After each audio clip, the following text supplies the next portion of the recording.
public comment tonight. Let's see, we have Eric Brown and Scott DeBriner up first. Francis, I think we might need to do roll call. Thank you. I'm sorry. Arlene, can you do roll call, please? Yeah, sure. John Aldred, Here. Francis Bach, Here. Ben Dollinger, Here. Rick Drew, Here. Tim Garneau, Here. Jim Grimes, Yes, here. Mike Martinson, I'm here. Susan McGraw-Keeber, Here. and Bill Taylor.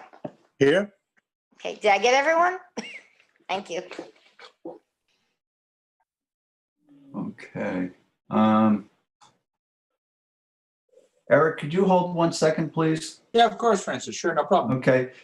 Is Flavio Bartman here? Flavio is not here. Okay, so we'll start with I you, believe Eric. he's muted.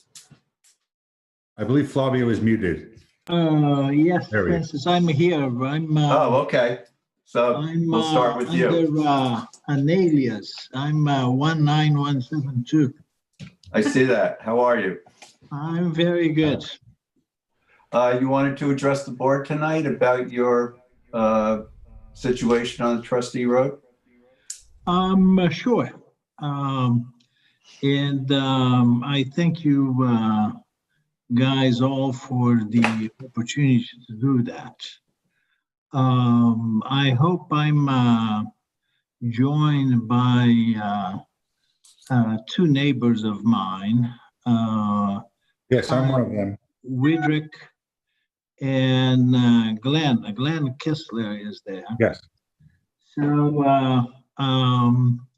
we are residents of Crooked Highway. Crooked Highway, I don't know if all of you know, but it's a trustee road. There's two parts to Crooked Highway, but the one that we, Kyle, Glenn, and myself live, it's the portion is about a quarter of a mile long. It starts from Bull Path, about 200 yards from Swamp Road. Coming from Swamp Road, you make a left onto Crooked Highway. The road turns to the right after an eighth of a mile, and the whole road is about a quarter of a mile long. So the issue with the road is the road is in a very flat, low lying land. And as a result of the position of the road, and from the fact that the road was we never had any proper drainage installed, water accumulates very easily. So I would like to share one picture and or a series of pictures with you guys. If you bear 1 minute here, can you see the picture that I'm sharing with you guys? Yes. Yes. So this is a picture I took a couple of weeks ago. I was coming from a walk, and this is the entrance of Crooked Highway. I'm coming from Swamp Road. I walked 200 yards on Bull Path, and I turned left on Crooked Highway.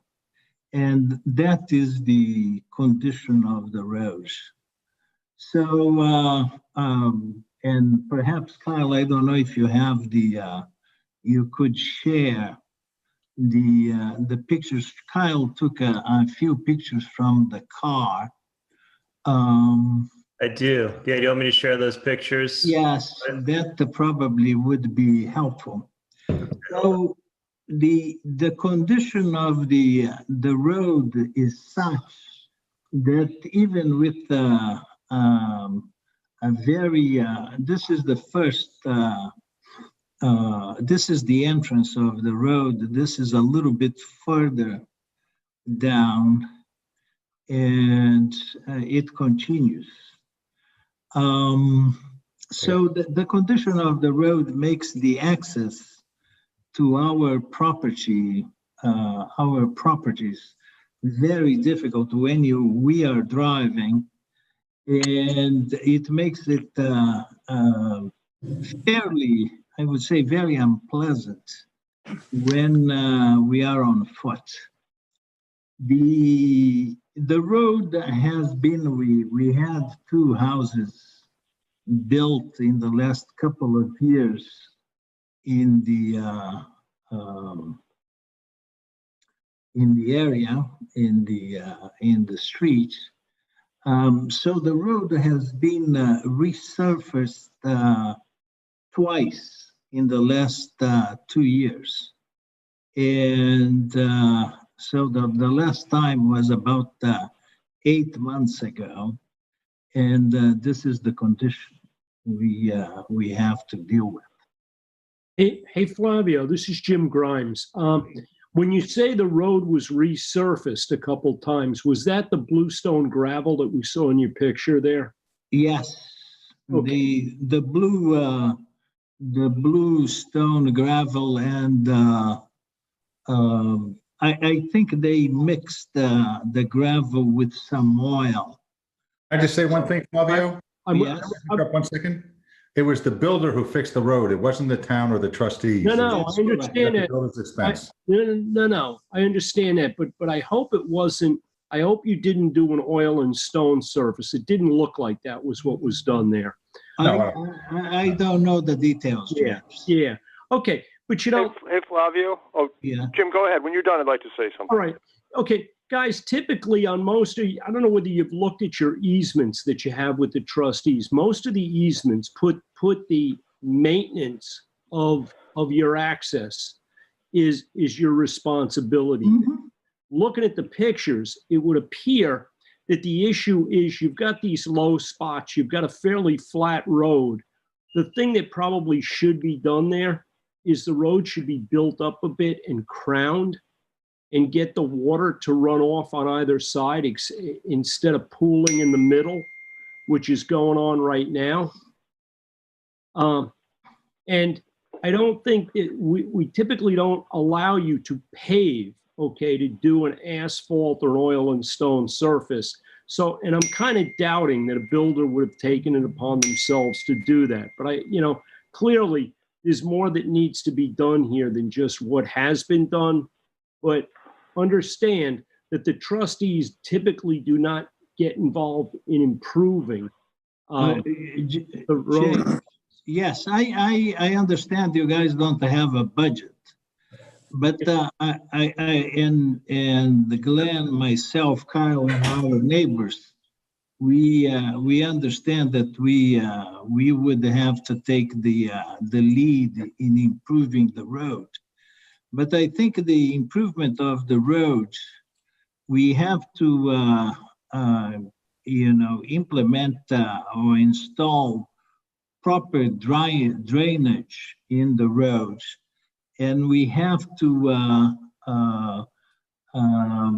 install a durable surface, a smooth surface that allows us to easy access to our properties.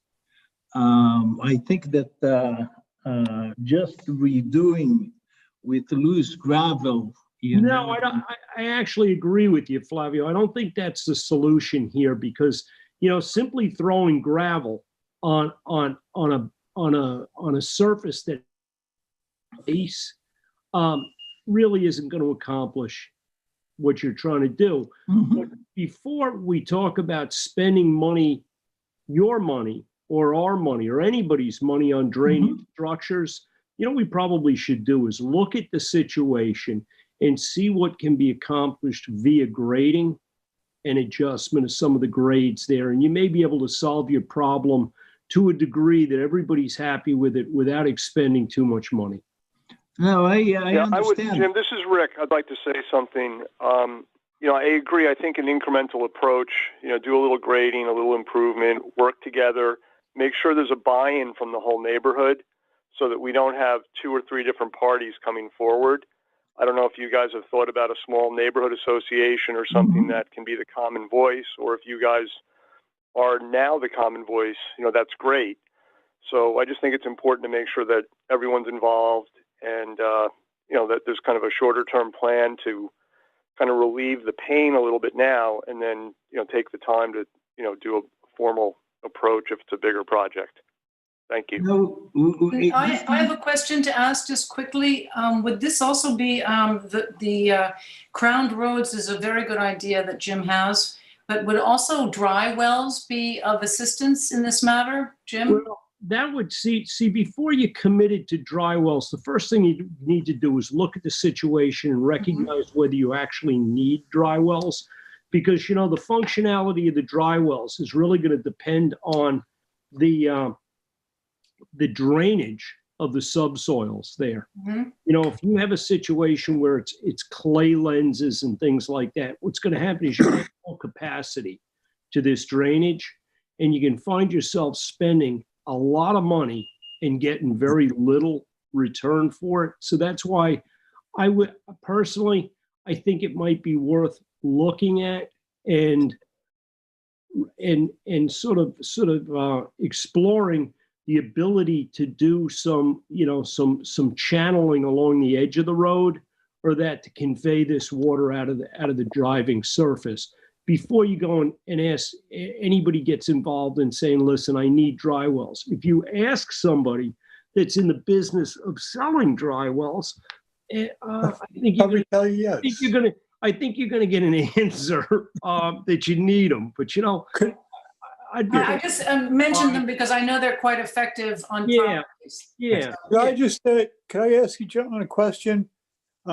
Is this a recent condition? Because we've been hit with some very unusual heavy rain. Yeah, I got to tell you, I know this area. I was down here when a couple of those houses were being built the last couple of years, and this was a condition that was pretty much chronic the whole time the houses were being built over there. So, listen, now that the construction is sort of at a halt or a pause, it would be a good time to sort of tune this road up, get it into a point where it's never going to be a paved surface, but get it to a point that it's traversable. I mean, the pictures of seeing the water there aren't a big deal right now. It's just water. But once we get into a freezing condition after a day like today, that's downright treacherous. No, Jim, that's good. Hey, it is the edge of a wetland there. I mean, it is a swampy area. Road. So you're going to have water there to some degree. And there's only so much I think you're going to improve this. To Jim's point earlier, I would have to agree with that. Well, I'm thinking along the lines of just trying to elevate that road surface We got to try something. a little bit to get, and hopefully there's some capacity on either side of the road adjacent, perhaps these moist areas, that the water can pool rather than pooling in the road. Because I understand what's happening there. You get the puddles, somebody drives through the puddles with a little bit of speed, it kicks the dirt, the material out of the puddles, you get that washboard effect, and it accelerates, because once you get the car jumping and chattering, well, it just makes those potholes faster And bigger. and bigger.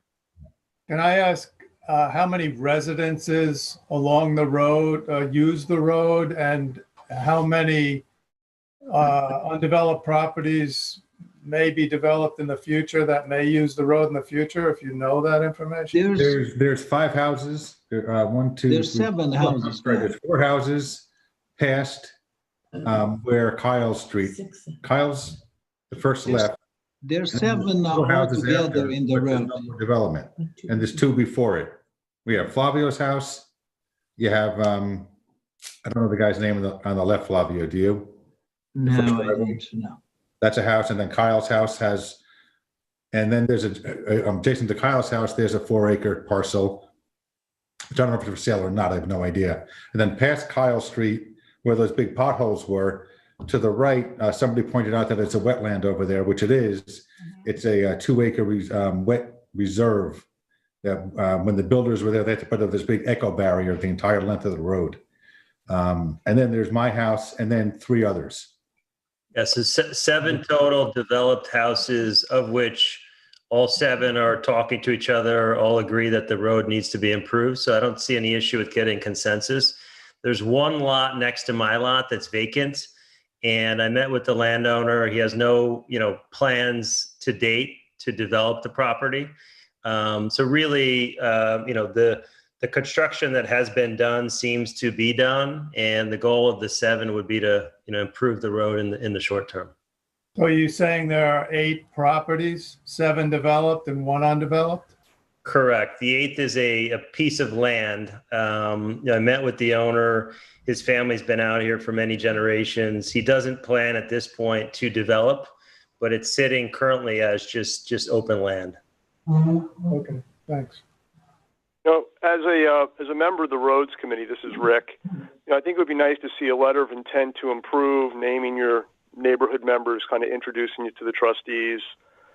Follow it up with maybe a concept plan to be discussed. Maybe meet at the site, go over it, and see if we can't get some traction. But I think those are a couple of steps that would probably make sense and allow the board to, start to understand it better and be able to deliberate, particularly if there is a weather event that creates unsafe conditions. Mm-hmm. A couple of questions, and Jim might be the person able to answer. To ensure that the road is in good condition, we need to have the surface of the road has to be durable. It has to last a number of years. If we continue to have loose gravel, even if we improve the drainage, I think it would be inevitable for the water to accumulate and the potholes to arise. So what would be our alternatives in terms of surfacing the road? Well, Flavio, before the point I was trying to make earlier is the issue that you have right now is you have a bunch of loose gravel applied to a base that is graded in a manner that it creates these puddles. I think we'll have to look at this to see whether this will actually make sense. Typically, what you do in a case like that is you don't create this flat across the road surface, you crown it. So there's kind of a high point in the middle, and this way you shed that water off to either side. I can almost be assured that when that was graded after the last 2 houses, it was probably done with with a straight blade on a bulldozer, and they just recut that sort of flat surface, which becomes basically makes like a wide trough. So it ensures the accumulation of water in your road bed. So I think the first step here is get yourself a situation where you grade this like they did all of the old time roads, where, and this goes back to the days of horses and buggies, where you grade the road in a manner that it sheds the water off. Now, I can't say for a fact that that's going to be practical throughout this whole length of road. There may be some critical areas there where something else needs to happen. But I think before we get into a situation where you're doing drainage, because here's the situation. In the absence of real pavement, drainage is going to tend to clog up very quickly. Okay, you're going to be creating a maintenance issue for this project that I don't think anybody is going to be really wanting to take on. So I'm trying to come up with a solution here that is least impactive to the surrounding area, because certainly drainage structures are going to require you to go beyond the edges of your corridor or path as you have it right now, and less impactive on the surrounding environment, and also less impactive on your budget. So if we can accomplish those things, I'd be all for it. Are the trustees going to readily agree to doing drainage and then asphalt paving on this? I don't think so. Why is that, Jim? These are trustee roads, and really, it's a case, these roads were originally only there to give property owners, and in those days, it was woodlots. They were cutting firewood out there. It was just to give access to property owners to their property so that an individual property owner could not landlock a given property, okay? The trustees hand out and have in the past easements to cross over these roads for individual property owners for exactly the same reason that they did back in the colonial times. There have been situations where trustee roads have been paved, but it was a case of some considerable deliberation. In some cases, a lot of the trustee roads were given over into the town's road system, in which case they would be doing drainage and they would be paving this. But, as sort of a consistent policy, the trustees have not gotten into the routine of paving roads. Jim, I understand that in the past, people use their lots to get firewood, get fuel. But the situation has changed quite a bit. You have there 7 families living there. A couple of them, Kyle and myself, I don't know about the Glen, but we live there year round. We are not there only to cut the firewood. Actually, no, I understand that. Hey, Flavio, Yes? This is Rick. The easements that you have outline, ways to try to proceed. Have you taken a careful look at them? I haven't, Rick. And okay, that would be a good place to start.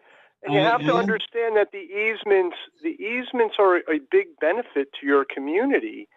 And I think there's a nice opportunity to work together here. I think all we're asking for is let's get to first base and get, a good part of a plan together and see how we're doing before we try to go too far too fast.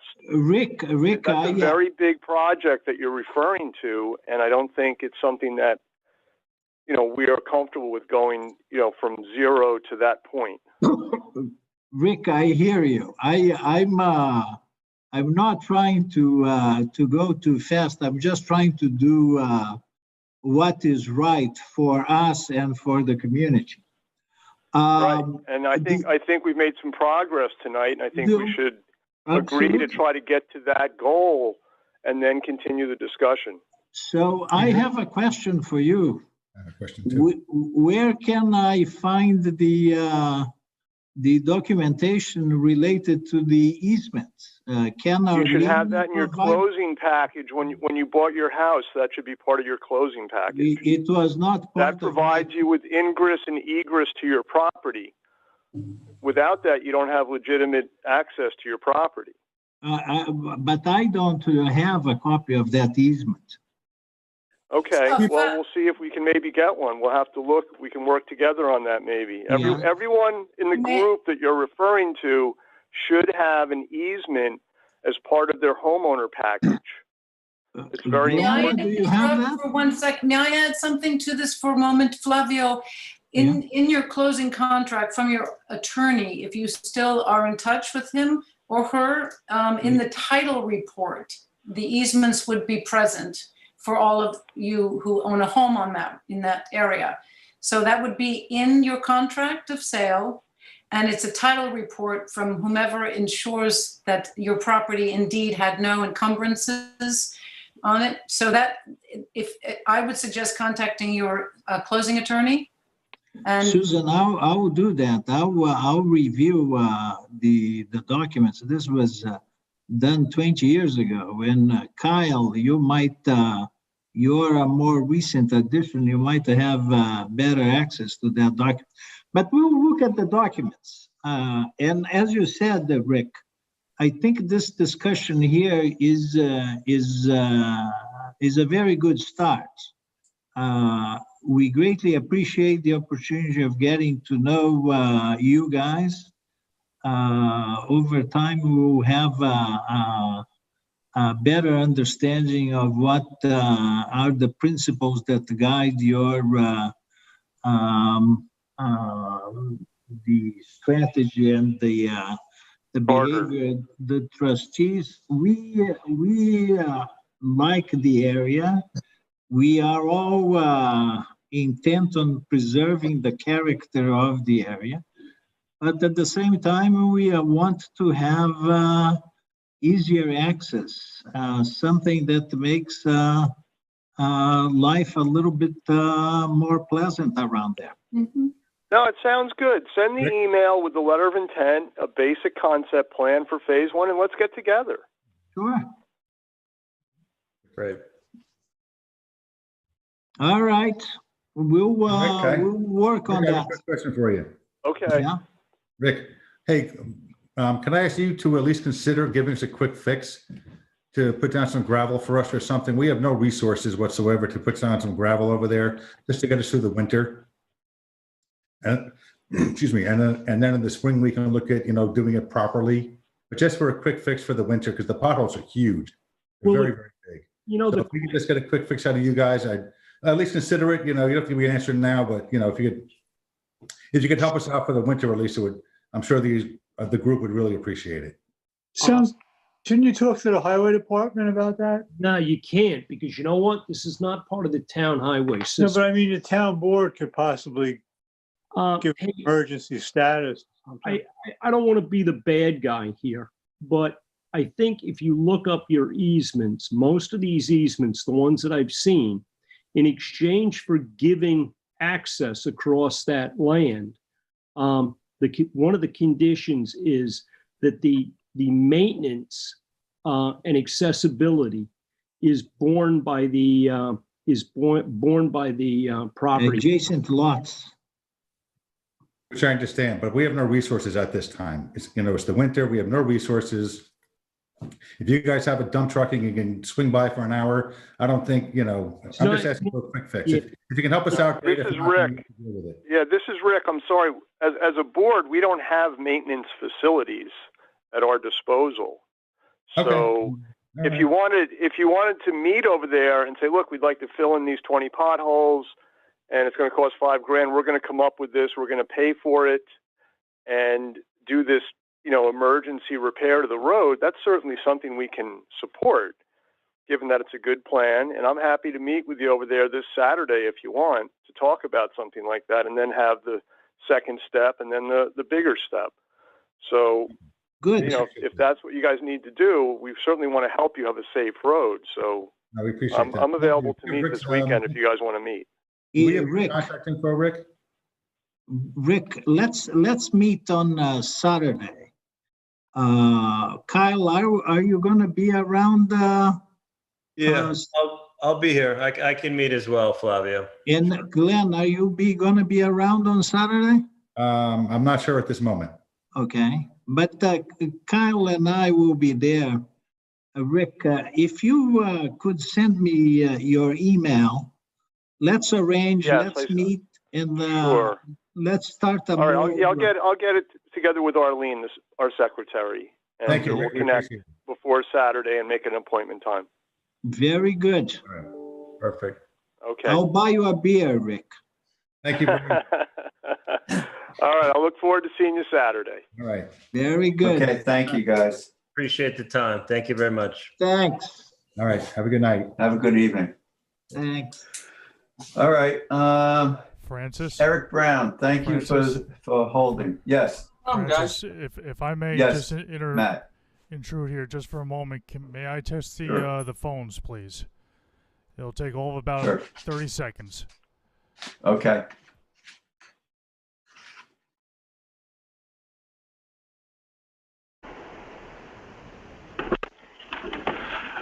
Hello, trustees. Can you hear me? This is Matt.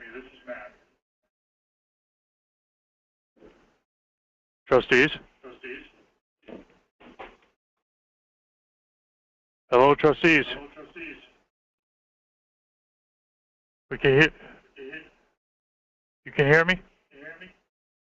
Okay, thank you. Bye.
The last 7 years to have it take place in March, prior to the plover ban.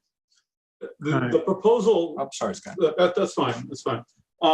The proposal is identical Right. to last and the year before that. The cubic yardage doesn't change. The location doesn't change. It's essentially the same thing that's gone on the past 2 years.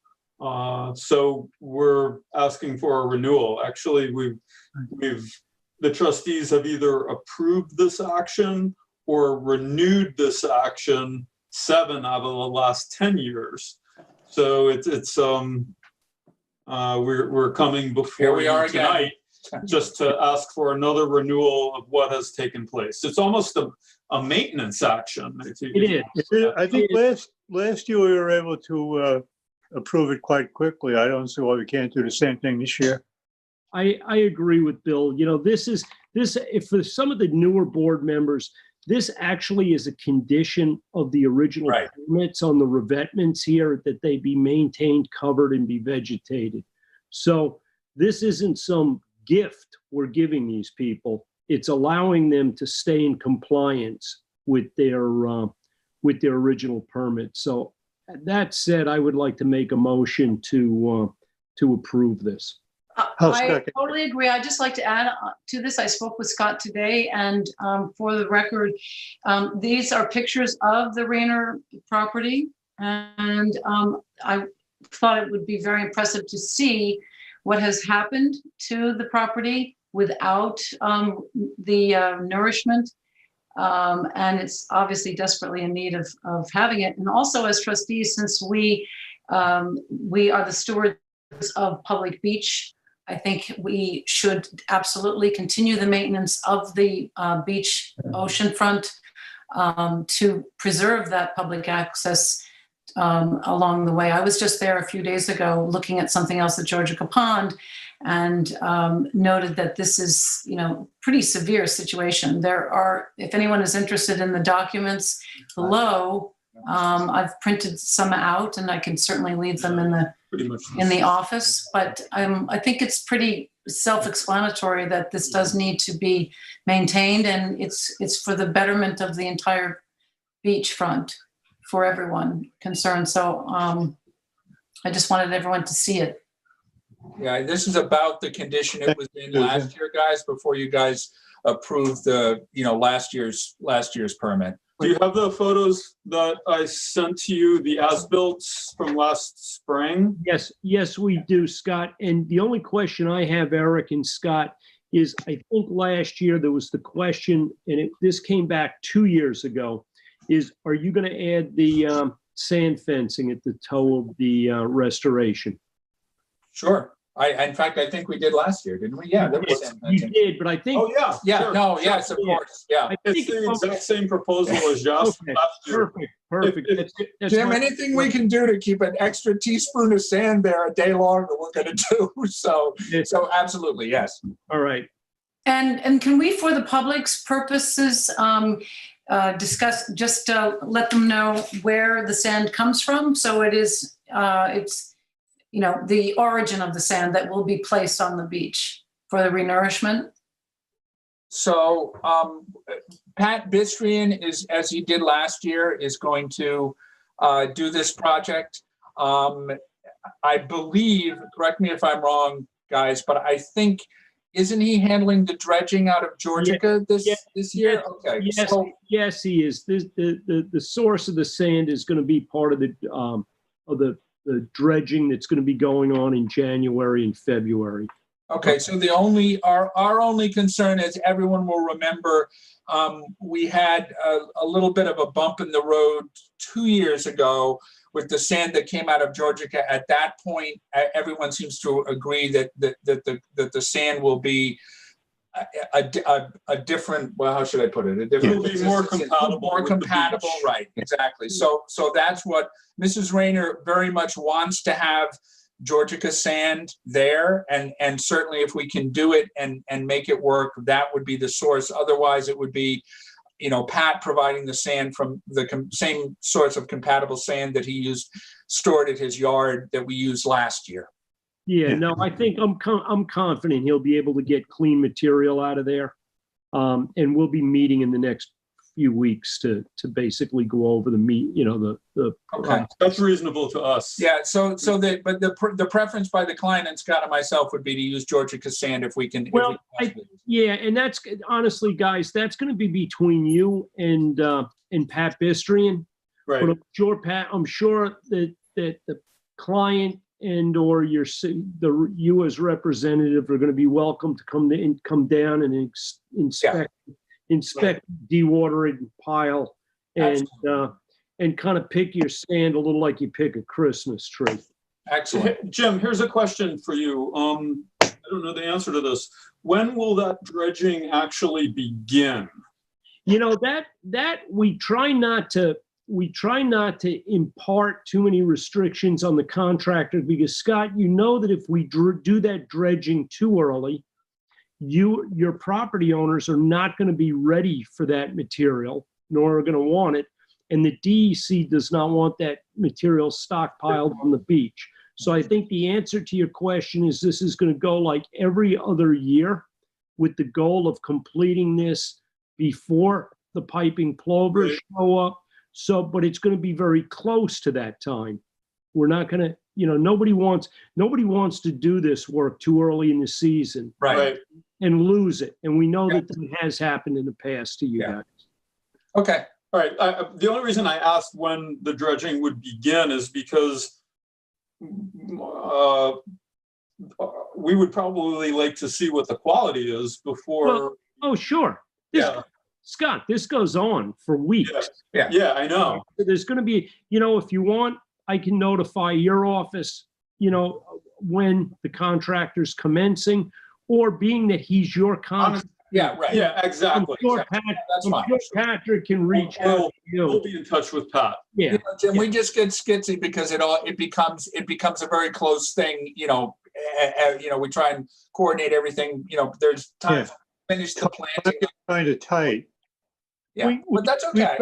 We tried to take great care with the sand that was done last year, and we'll be doing the same thing this year. Okay, well, we've done this enough that we can work with it. It's fine. Well, as Jim said, it's going to be Pat doing the dredging and Pat doing this project. So we'll work it out. It's This is like number 8. We should be getting coordinated. Yeah. Okay, so I think we have a motion to guys. approve. Motion by Jim, and I think, Bill, you seconded it? If Oh, not, yes. I'll second it. Okay, all in favor? Aye. Aye. Anyone opposed? Okay, you got it. Thank you very much, everybody. Have a nice Thank you. holiday. Everybody, Eric? Happy holiday. have a safe Thank you, holiday. same to you. Eric? Yes, Bill. Oh, could you just pass along that sterilizing that restaurant was one of the best things that happened to Georgica. Oh, well, that's good. Thank you, Yes, I know. I was not directly involved, but I think it is a nice thing. I agree with you. I agree with you. That was a nice surprise. She didn't, that was handled by her. I just want, But- let her know how much we appreciate it. No problem. She's, you know her. She's always happy to try to help. All right, guys, everyone. Just before you go, for Yes, our people who are watching, that's the Yes. Il Molino restaurant in Wainscott that was now purchased, and it will become a public park. And it will help tremendously in keeping the water of Georgica Pond, head of pond. And it will have no sanitary. There will no longer be any sanitary. Septic will be That's about the gone. worst place you could have sanitary, and that's going away, which I think will be good for So everybody. we're very grateful, very grateful. Absolutely. Thank you, guys. Thank Thank you. you. I'll pass it along to Mrs. Rayner when I speak to her. You all have a nice Okay. holiday. Happy Thank you, you holidays. too. Thanks, guys. Bye. Bye. Okay, next on the list, we have Karen Hoag, Bruce Horwath. Hi, good evening, board members. Karen Hoag from the Law Office of Toomey Latham. Here with me Hi, this how are you? evening is Bruce Horwath. Thank you for putting us on tonight's agenda. We are here on behalf of Alfred Ross, the owner of 33 Cove Hollow Farm Road in East Hampton. We last appeared before the trustees on March 9th of 2020 regarding an application for an access stairway to Georgica Pond. At that time, the trustees had tabled the matter as internal research needed to be done relating to the dock moratorium. Since that meeting, we have done research on various fronts relating to the trustees' dock moratorium, permits, and environmental impacts. I have reviewed the relevant trustees' minutes and resolutions from 1984 and 1987 relating to the dock moratorium, as well as recently issued trustees' permits. Thank you to Arlene for digging those records out for us. Specifically, and as stated in the trustees' resolution of May 10th, 1984, the trustees noted that certain bodies of water, including Georgica Pond, are of unusual economic, aesthetic, cultural, and ecological value, and are by their very nature especially vulnerable to the environmental degradation that increased boating may bring. The minutes of the May 8th, 1984 meeting discussed Trustee Roth's proposal for a resolution banning docks in Georgica Pond, Wainscott Pond, Hook Pond, and Northwest Creek due to the, quote, environmental fragility of these bodies of water. The application before the trustees that resulted in Roth's proposal for a dock moratorium was for a 40-foot long fixed timber pier in Georgica Pond and the concern to address increasing use of motorboats. That structure and use is completely different from what is being proposed in the Ross application. The Ross application proposes to install an access stair, ramps, and floating platform to allow them access to safely launch a kayak or canoe. The stair system will be constructed using untreated natural tropical hardwood and will consist of a fixed stair 4 feet wide that descends the approximately 6-foot drop from their field to the pond shore. 2 4x6 ramps leading to a 4x4 floating platform where their kayak or canoe can be launched. The access stair was designed to enable ramps and a floating platform to adjust to the water as the pond level fluctuates, and these will be hand removed from the pond seasonally and stored in the field at an upland location. The access stair was designed so that there would be no environmental impact and it won't interfere with the public's access or use of the pond. Additionally, and as a result of my research, I learned that there were 2 trustee permits for pond access stairs, similar in design to that being proposed here, issued after the 1984 and 1987 moratorium in Georgia Pond. The trustees issued a permit on the Mark property, which is located at 17 Cove Hollow Farm Road. The Mark property is 2 properties north of the Ross property. The same design, access stairway, and upland storage system was also approved on the property located at 25 Cove Hollow Farm Road in 2019, and a permit was recently renewed in 2020. 25 Cove Hollow Farm is the property immediately adjacent to the Ross property. In fact, the recently approved access stairs at 25 Cove Hollow Farm was also designed by the same architect, Fleetwood and McMullen. In regard to 17 Cove Hollow Farm, which is the Mark property, in the resolution to approve, the trustees approved the application on the following conditions: that the staircase be made of wood, be unobtrusive, that the platform adjust and be removable, that there be a village permit and an as-built survey be filed. A trustee permit to modify that access stair was issued on July 26, 2011. Specifically, the board on the modification permit noted that the new design, which is the same as the Ross design, adheres to the conceptual interpretation of the structure as a pedestrian walkway access to the pond, not a dock. Additionally, the 3 removable ramps walkways will ensure the overall appearance, and while at any time the pond is at any level, is as unobtrusive as possible. That was specifically stated in the minutes of that meeting to approve.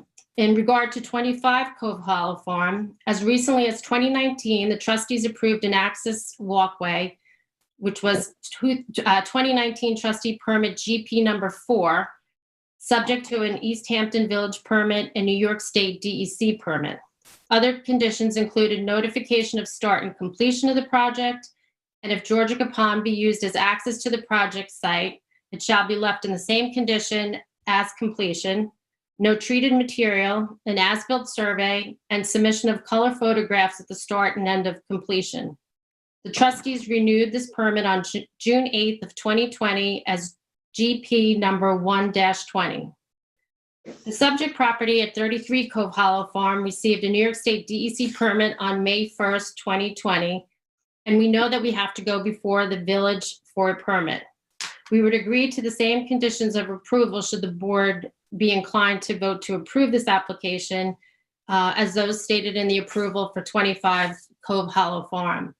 At this time, I'd like to turn over to Bruce to talk about the additional research that he had done regarding environmental impacts. Thanks, Karen. Good evening. Hello, Bruce. I did a literature search to try to find out, to try to explore really what the possible environmental impacts might be. And almost all the information I came up with had to do with docks, and this really isn't a dock, but some of the information I think would still be relevant.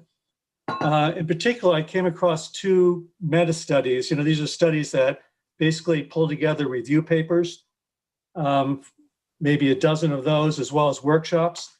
And I submitted something to the trustees this morning. I apologize for being late, but I submitted something this morning, which you can reference later. But what I'm going to do is sort of go through some of the talking points about that.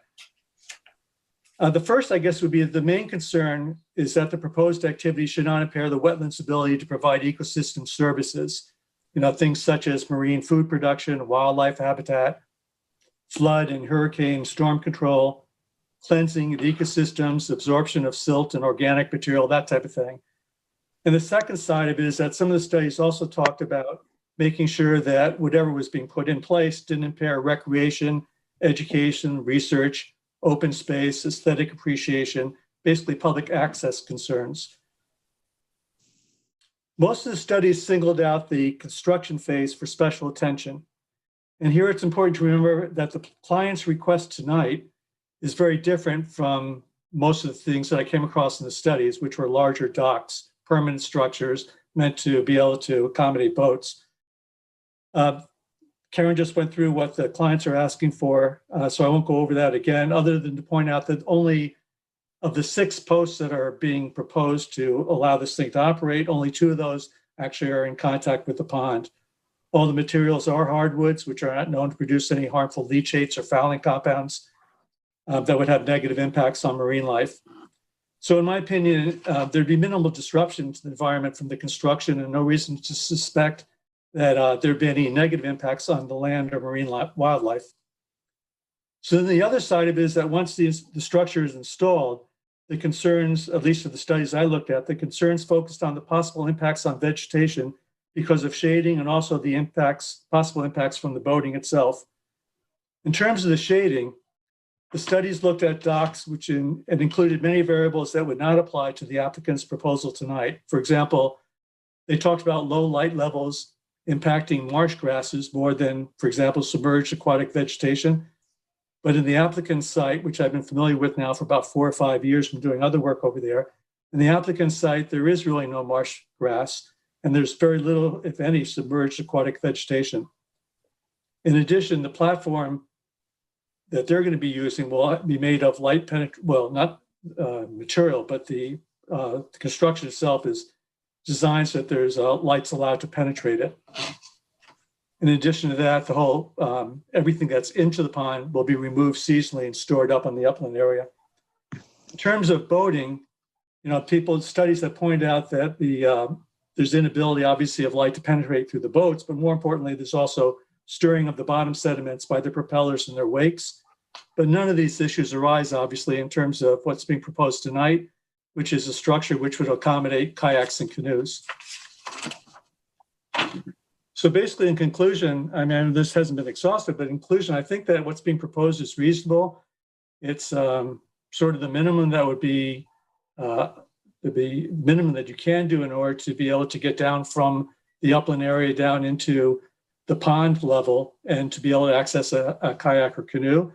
And in my opinion, from what I looked at, I don't really foresee there being any significant negative environmental impacts. Thanks. I don't know if you have any questions on that or comments. Hey, Bruce, it's Rick. How you doing? Good. How you doing, Rick? Good, thank you. Actually, my question may be, for both you and Karen, there is this legacy resolution about docks. It's a little bit of a tricky issue, and I didn't know if, maybe as a starting point, Karen would want to talk to Chris Carrillo, our attorney, and just hash out some of the more technical side of this. I think your approach sounds pretty thoughtful, but I just want to make sure we're dotting our I's and crossing our T's as we go through this, as it, it does have some backstory to it. Karen, did you want to address that? Are you talking about the backstory on the resolutions? Yes. As this could, introduce the prospect of more dock applications and changes that I'm not sure how the legacy resolution affects that. I'm sorry, I'm not as sharp legally as, as other folks may be, but I just would like to make sure we're proceeding procedurally in a correct manner. Well, I think that the fact is that the trustees have issued permits since the ban is an important fact. And I know that the trustees in their prior approvals have been very specific in terms of the conditions of the approvals. If the trustees wish to put a condition on this application that there be no motorboats, that's something that we would agree to. Really, this is an application to simply launch a kayak safely and a canoe on the owner's property. It's important that the fact that the trustees have issued prior permits since the ban. Yeah, I guess the other thing that I think should be pointed out is that, because that was our starting point, Rick, as well, was to take a look at why the resolution was in place, or at least that was my starting point, in terms of what was the environmental basis for it. And it really, if you check it out, it really clearly is addressing the potential for boating issues. Larger scale applications. Well, yeah, boats as compared, we're talking about motorized vehicles and something that's basically a dock where the boat would be out there permanently. Yeah, it was really designed for something different. Hey, guys. Right, no, it looks like pretty low impact. Hey, guys. Hey, Jim. Yeah, Jim, do you want to weigh in, or Chris? Yeah, well, I would. The motorized boat issues, that's already been taken into account by both the town board and I think the village has restrictions on that. So it's kind of a non-issue here with respect to this. It's not like they came in and asked to do a jet ski stand or pull off like you would have over, let's say, at Mecox and that. Personally, I think this is a pretty benign application. I would be in favor of approving it with a standard condition. This is a case where you got an accessory structure being installed on a property that has no primary structure.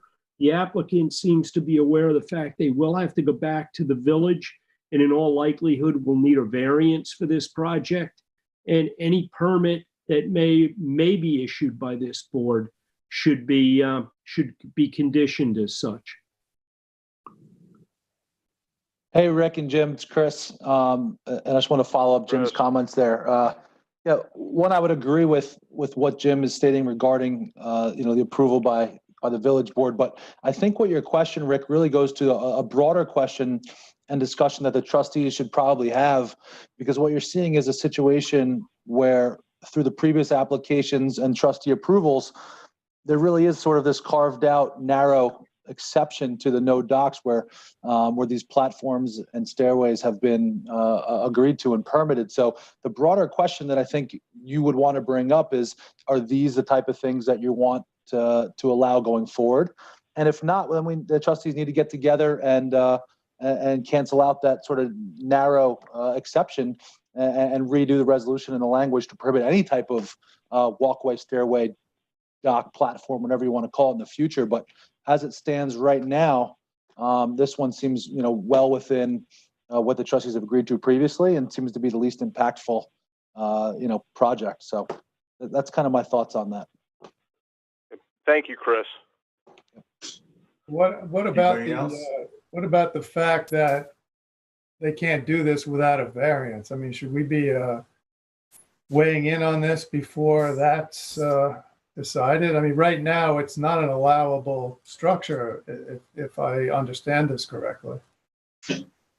Well, that'll be a zoning matter that we'll have to address with the Village of East Hampton. And if you're going to condition your approval on a Village of East Hampton permit, we'll address it at that time with the village.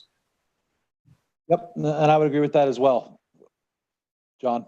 That would be subject to any approvals. Whether or not they need a variance really isn't our concern, but we always will have the opportunity to weigh in there if we need to as well, and we'll let them go their route with the village so long as our permit and approval are subject to obtaining any and all other approvals.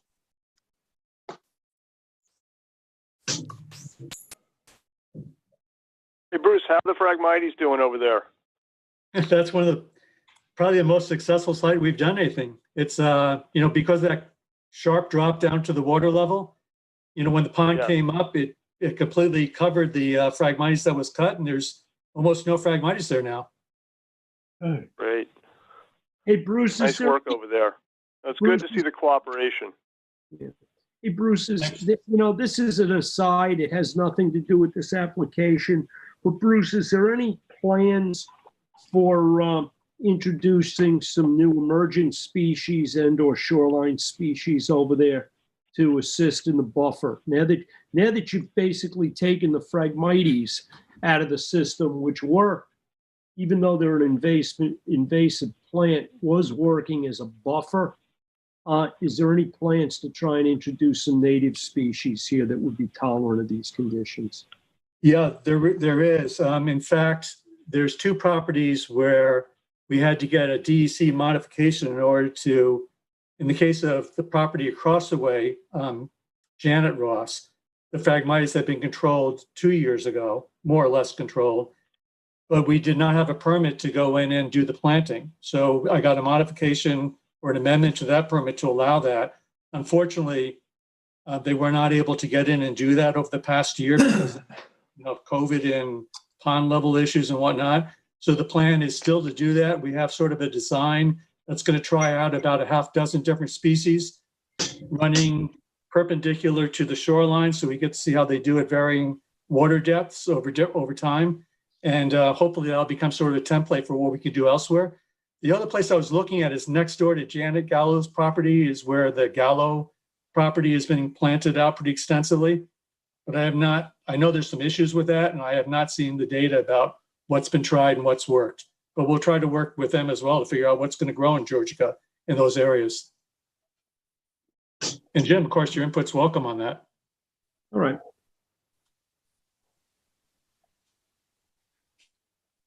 Anybody else have questions on this? I'd like, if we've made enough, we've debated this enough, I'd like to make a motion to approve this. Bruce sent over some information that the last minute, he asked us he said we could review it later. I don't think anybody has. I mean, should this be something we should take a look at before we vote on this? I don't know if there's any time sensitivity to this particularly. The only time sensitivity, John, is we've had this application tabled, as the attorney, Mrs. Hoag, mentioned, since March. John, the information that was contained in the documents that were sent over by Bruce today is the same as his testimony that he produced this evening. Okay. This one's been laying around for a long time, Jim. I'll second that motion. Okay. Yeah, I just for the record, I did read the documents that were sent over today, and I feel comfortable with this application as it is, since it is not deleterious to the pond in terms of its construction, and it will be removed during the winter months, and there will be no motorized craft, is my understanding. Right? There can't be anyway, Susan. There's no motorized craft on the pond allowed. I've never seen any, but it came up in the conversation here, so. There's actually not a ban on motorized craft, but there is a limit on the horsepower, which kind of rules out anything with some very, very small things. You're not going to get your... Jim, would you mind restating your motion, please? I made a motion to approve this application as per the plans provided by the applicant, with the condition that they will be, before the permit would be valid, they would be required to have DEC and any other agencies' permits in hand. For example, a successful attaining a variance on this. Okay, so we have your motion. Bill seconded. All in favor? Aye. Aye. Anyone opposed? Okay.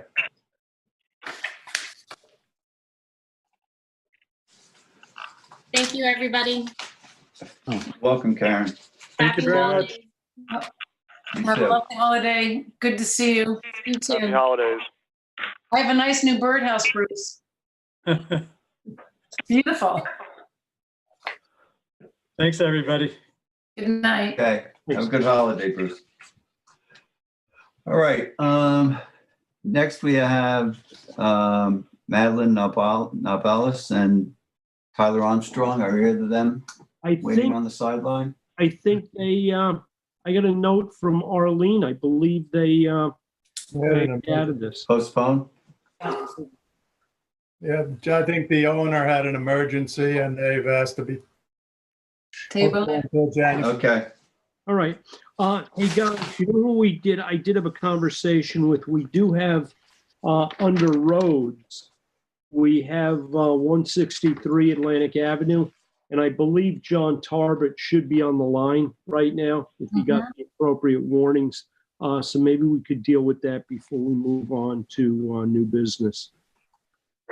John, are you here? Hey, John, he'll be on in a couple minutes. He just sent me a text. He's not done playing paddleball with Paul Massey yet? I don't think so. Maybe. Well, I told them it's like Vinny's Barber Shop. When they call your name, if you're not there, the next person. So Go to the next meeting. that said, I think we should move on to new business. Okay. All right, let's, Come back. all right, new business. Let's talk about a date for our organizational meeting for 2021. I wrote an email to Arlene and everyone.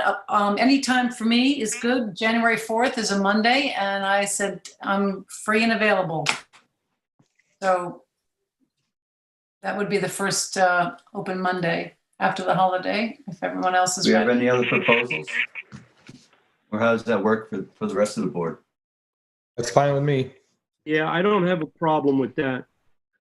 I think I think everyone's staying closer to home. Yeah, it's a different kind of year. Different year. Okay, Works so for we'll me. call it January 4th organizational meeting. You good with it, John? Okay, Everybody else? Bill? No, I'm good as long as it's like, an evening kind of thing. Okay. Like, Ben? and, Yeah, that works for me. okay, we're good Yes, then. that works. Yes, okay, great.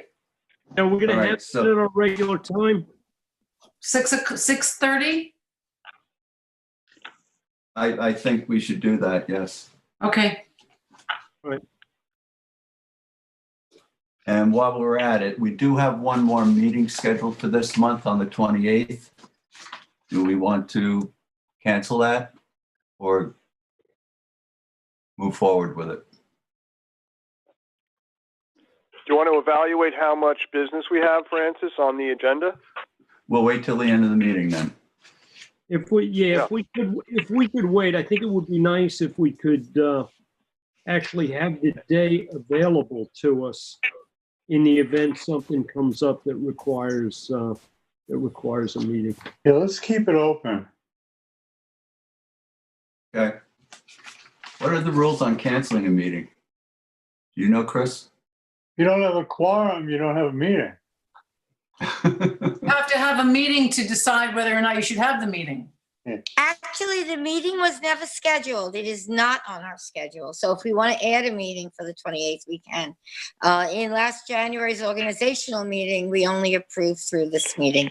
So I think we'll be able to post it very soon, a week before the meeting, if we want to add it, if we need to have business.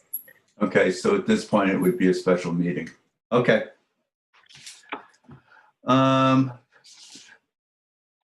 Next item, we need to discuss hiring the new website designer to make the needed upgrades. If I may, Francis Susan? and trustees, Yes. I just want to make Yes. an announcement that you have no callers for public comment right now. Thank you. All right, well, I will pick that up by saying I did send out the website build proposal to everyone right after our last meeting, and then I subsequently sent it to all of you again.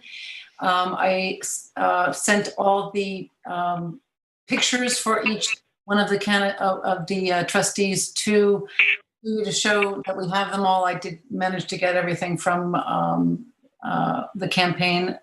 And so I'd like to make a motion. I hope everyone has taken time to read the proposal. And if you have questions, certainly Michael Hansen has been open with his phone number for you to call or talk to him about it. But he's done a beautiful job on the website design. And I think most of us agreed when we saw the mock-up of it, that it is far superior to what we currently have. It's clean, it will be user-friendly. We will incorporate the things that Tim suggested. I have asked for your suggestions as to things you'd like to see. I think Allison and I spoke, and Arlene, about putting the applications for permits on the website so that it was readily accessible to people and they could fill it out online. Keeping the website current with things that are available for our community to do that are trustee-oriented, things that they should not do. Tim, you brought all of this up at our last meeting, and that's exactly the direction that I think this website should go, to make it very current, user-friendly, and to actually just not just give the history of the trustees and what our committees are, but things that we should be focused on and we are focused on and we're currently active in. And so if anybody else has some suggestions as to how they feel about ideas for the website, I ask that you would send them to me. But right now at this moment, I'd like to make a motion to approve Michael Hansen as our website designer. And we do have a year of training that's included in this proposal. And Michael and I have a very good working relationship, and I would like all of us to participate in the public outreach through the website. So I'll make a motion that we approve Michael Hansen to develop a new website for the trustees. I'll second that. Thank you, Jim. All in favor? Where's Francis? Aye. Aye. Sounds great. Okay, Francis is off for the moment. Okay, all right, so do we need to take a count? Is everybody No, here? I'll do that. Is anyone opposed? Please speak up now. That's how we're usually doing it. Would anyone like to dissent from this? Then can I consider it anonymous? Is everyone agreed? Yes. I think it's awesome. Yes. Yeah, great. Okay. Thank you. That's going to be a wonderful upgrade to our business. All right, I'm very excited. Thank you all very much. And I look forward to working with everybody again. If you have photographs and things that you're working on as a trustee, please send them to me and we'll get, we'll start organizing. Any of your ideas, really, this is our website. Let's, work together. Tim, you have great ideas, so. I'll send you a couple photos right away. Yeah, but and give me your ideas. If you can type them up, I'm going to send them to Michael, and we'll begin the process. Mike Martinson's, I follow him on Instagram. Mike has great things he's going to talk about later, but great photographs, and that's just the kind of thing that the community really needs to see, what people are working on and how they do it. And so I'm excited about Mike's presentation a little bit later in the meeting. If Francis stepped aside, maybe Mike Martinson can talk to us about the Nature Conservancy. I'm here. Oh, you're back. Okay. We just took a vote on Michael Hansen. The shellfish thing, yeah. Yes, I heard you. Oh, so you were gone, but we took a vote. I've made a motion, and who was seconding it? Jim Grimes. Okay, so we're moving on with that. Is that John Tarvett I see? Yes. Can't hear him. It says coolest kid Nate. You see, coolest kid Nate?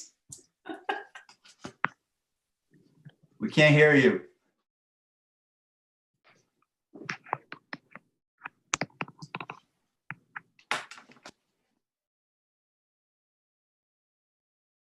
Are you there, John? Your audio's not working, Sean.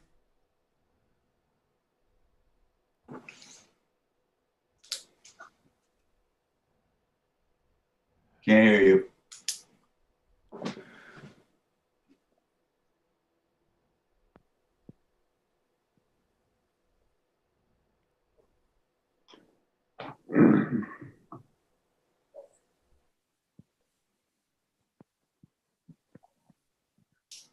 Maybe hanging up and coming back on.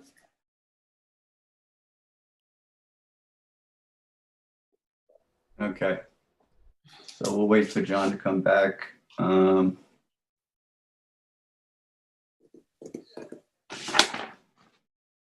right, let's see what we can do quickly.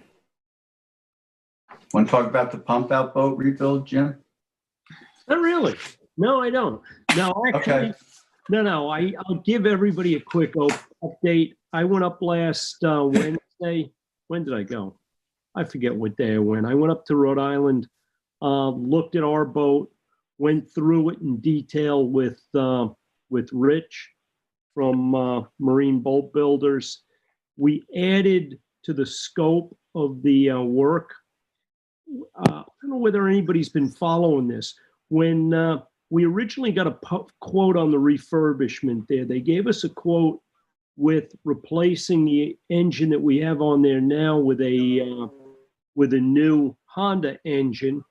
We didn't want a Honda engine, even though they were a Yamaha dealer. They're not a dealer that can put Yamahas in anything other than new boats. We then backed that out of the proposal, and we were going to get the boat repowered down here.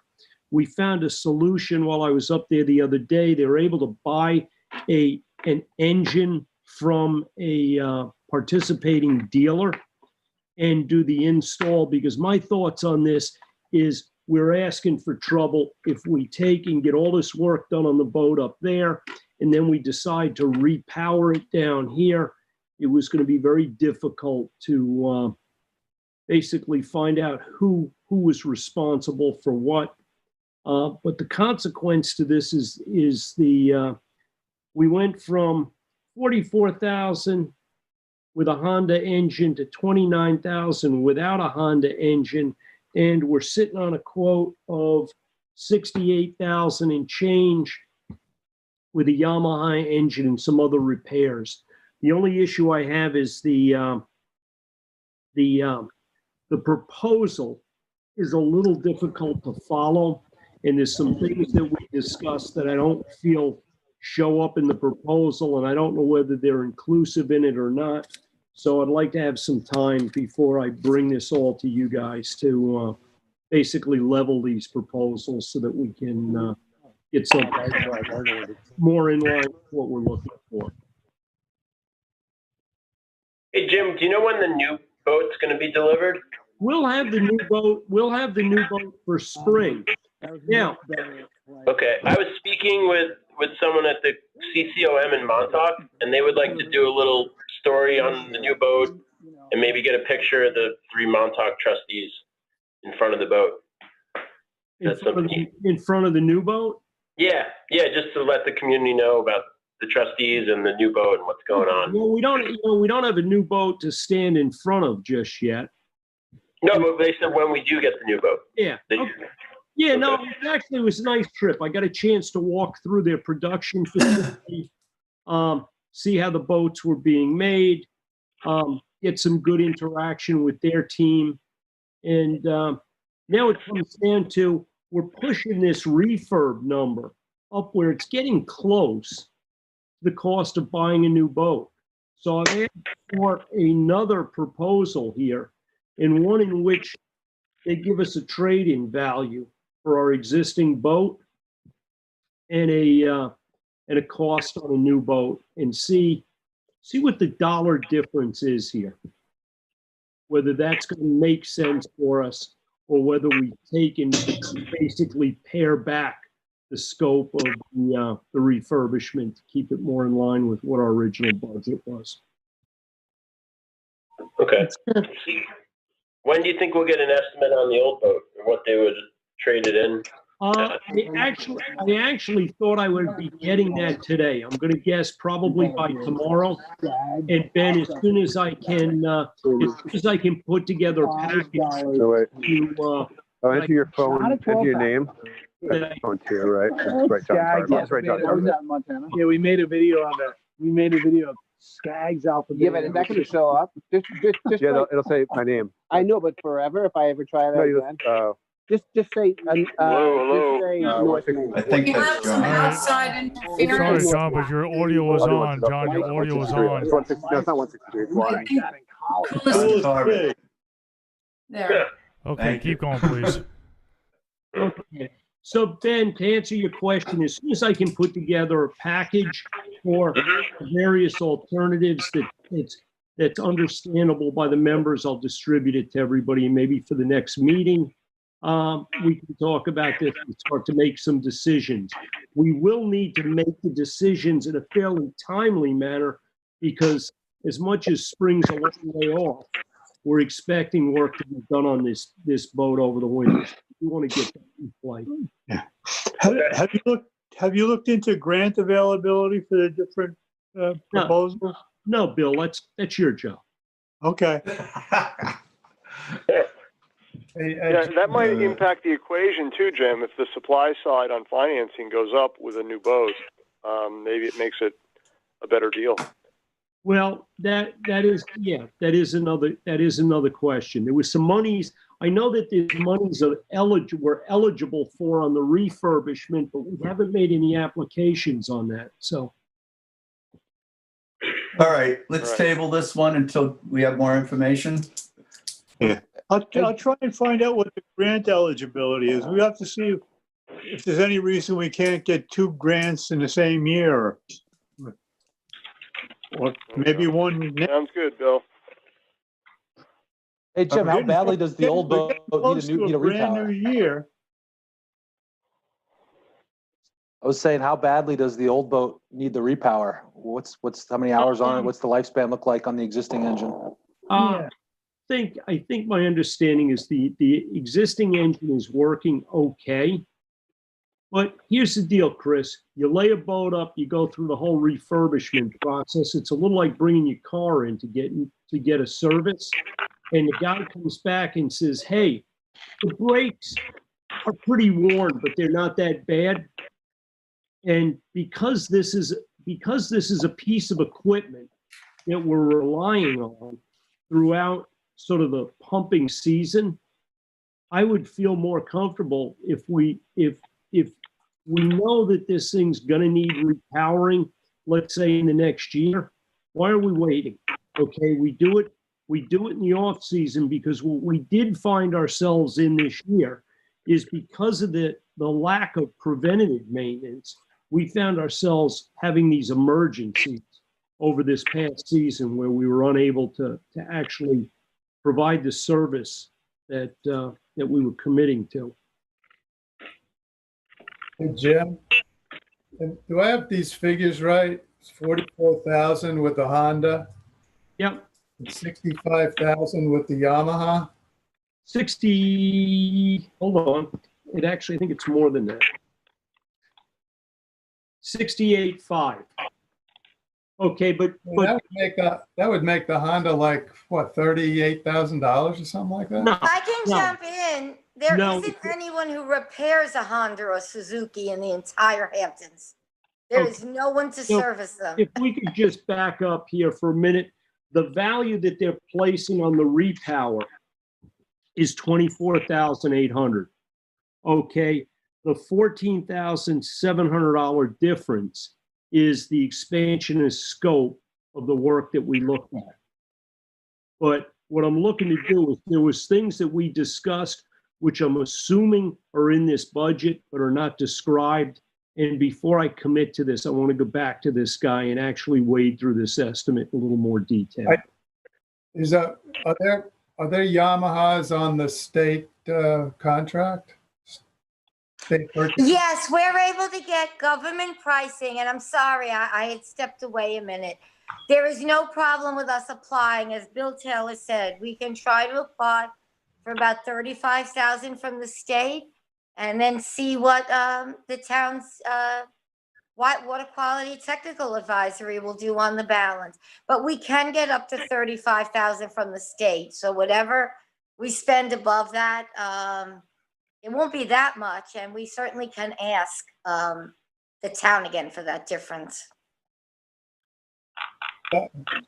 Just on the state price for a Yamaha, I mean, I know you said that you felt it would be problematic to have an engine installed locally. It's not problematic, John, but you know what you're doing is you're taking delivery on a boat that was never trialed, okay? And where the boat manufacturer finished off on their work and where the other guy picks up, there's going to be loose ends there. And my feeling is if you can do this in a one-stop fashion, you're probably ahead of the game. We do have a broken transom in the old boat, exactly where they would put the engine.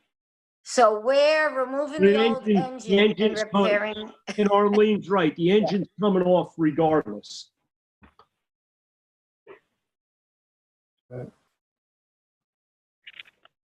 We look like we need a few more details in here.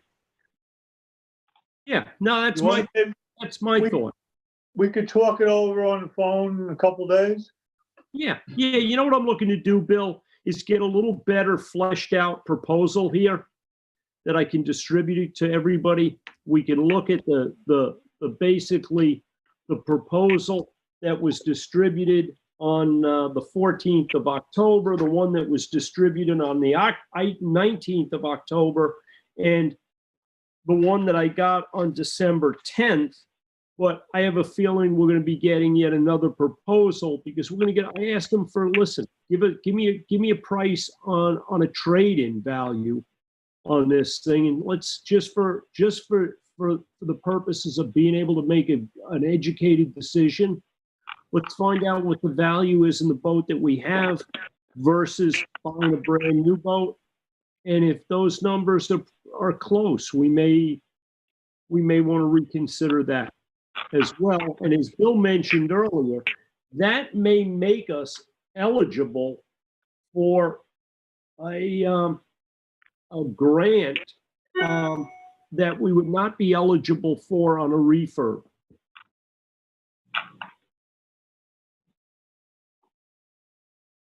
All right, so Okay, have we beat this up? I think we beat this to death. Okay.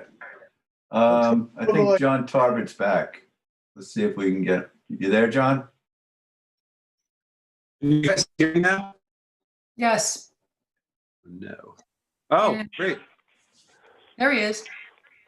How are you, John? Hey, that's great. Hey, hi. Thank you for. I don't know what happened last time. I had to switch phones. Hopefully, this one works better. You're no longer the coolest. Coolest name. Yeah. You are a bit delayed, John, just so you know.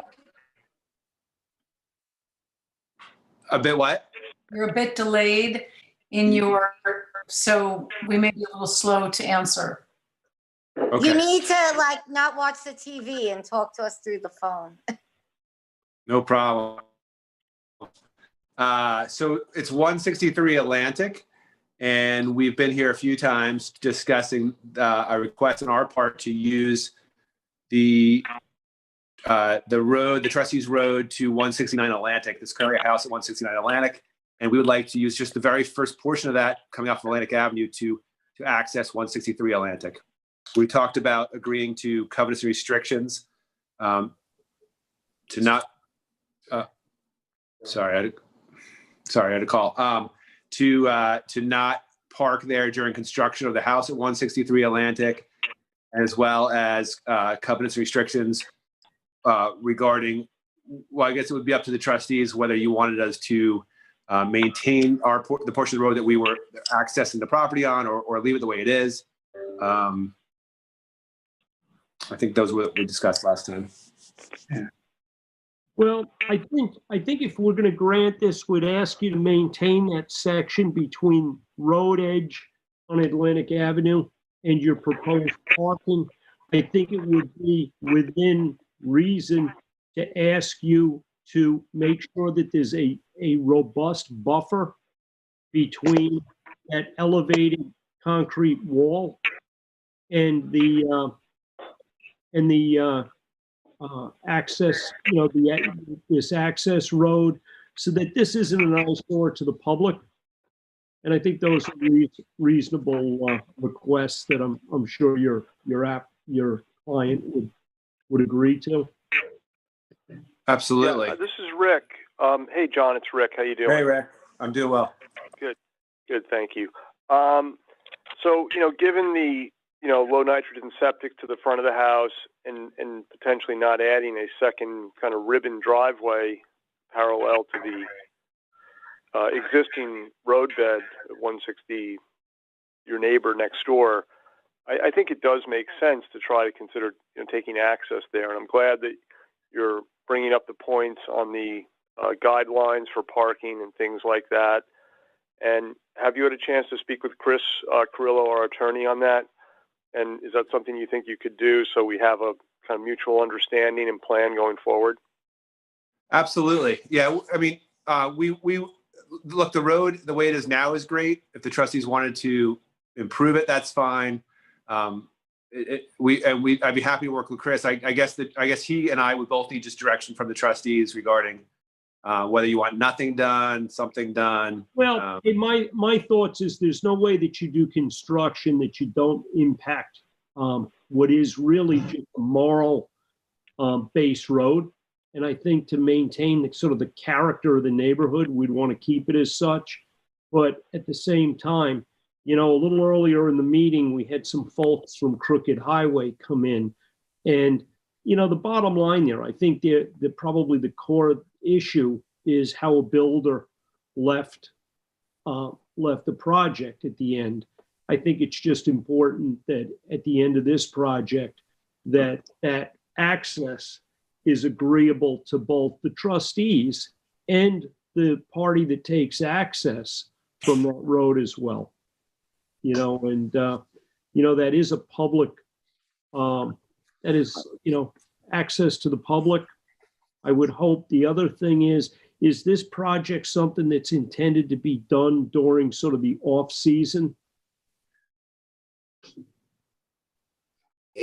Yeah, I mean, I think that's a little hard to pregame at this point because we still have to get through the ZBA process. Sure. And sure.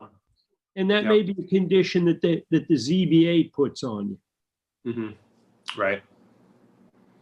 I have a question, and this may be more for Chris than anybody, but the last time we talked about this, we referenced the easement, which is the existing driveway to the house on the beach. And do we have that language of that easement? I do have that easement, and it's a the 169 Atlantic, which is the house on the beach. It's a non-exclusive right of access. So, which I think is what you would want us to agree to as well, right? So, we would agree that sorry, hopefully you didn't lose me there. We would agree that you know, obviously our right to get access to our house is just that, nothing else. And I haven't seen that. So if Arlene or John want to shoot that over to me, no, John, I have not yet seen the language of the easement from the other property. Sure, Chris, I can send it over to you tomorrow and give you a call.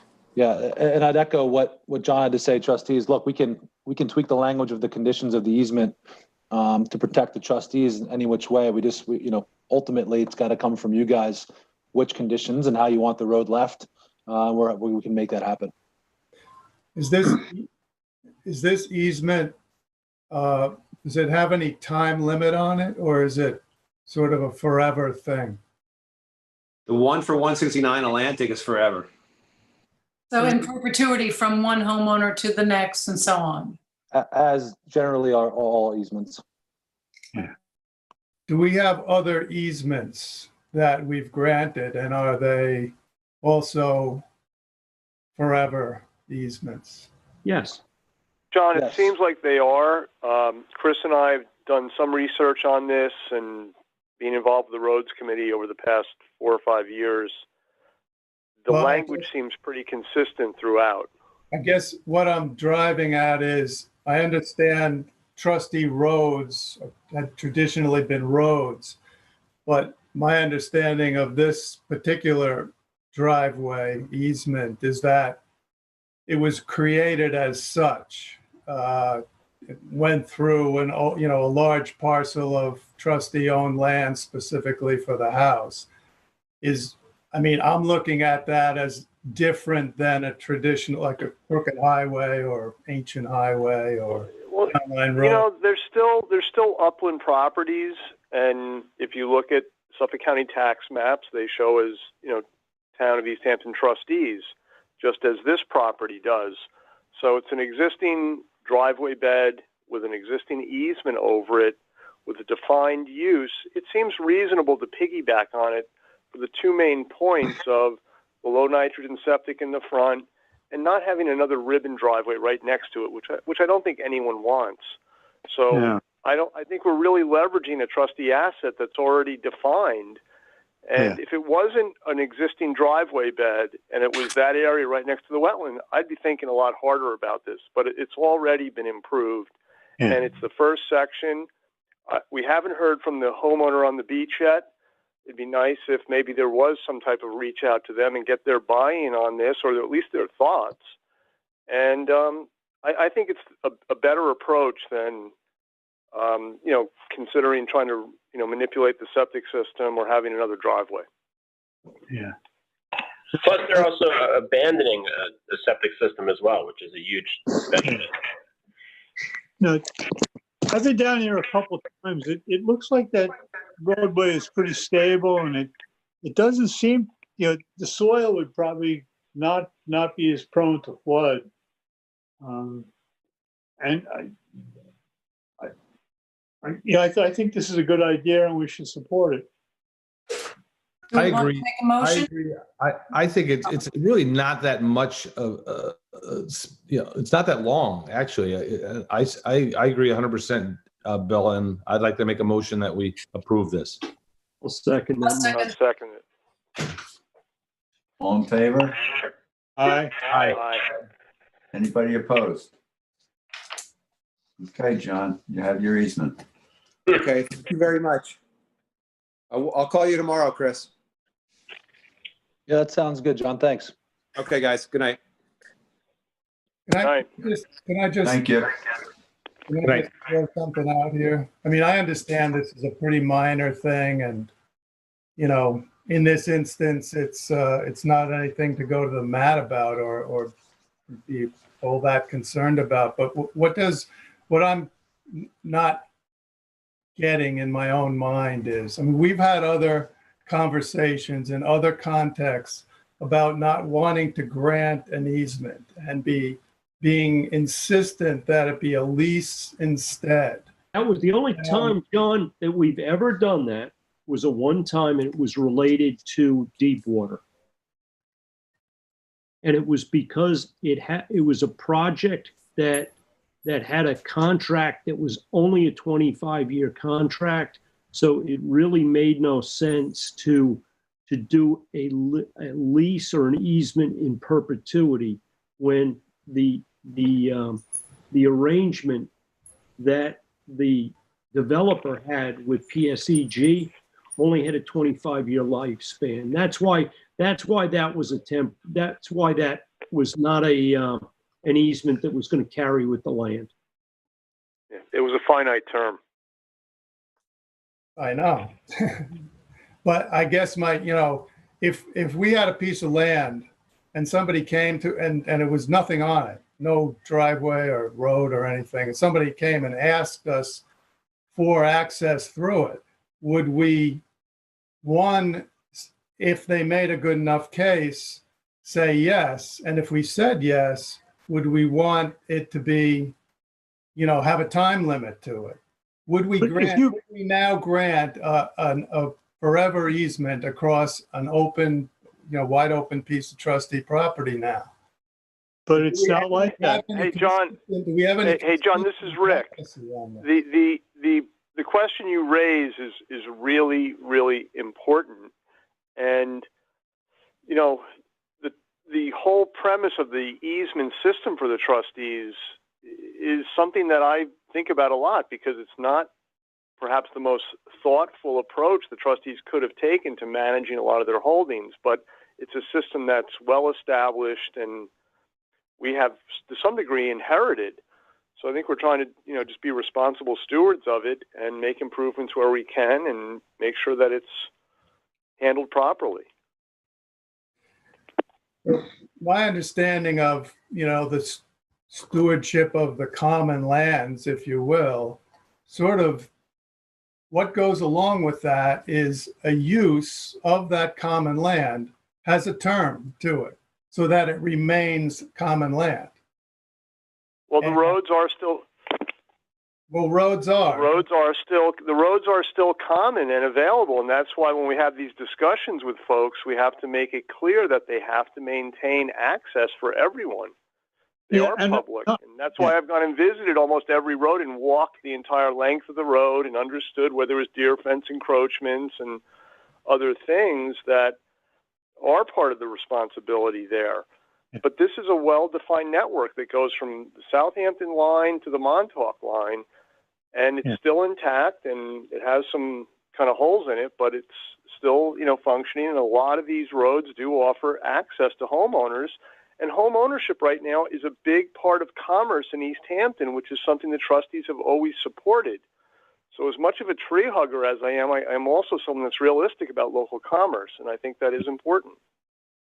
I think easements almost have to be forever, because, why would somebody want to build a house when they can only get to it for 25 years?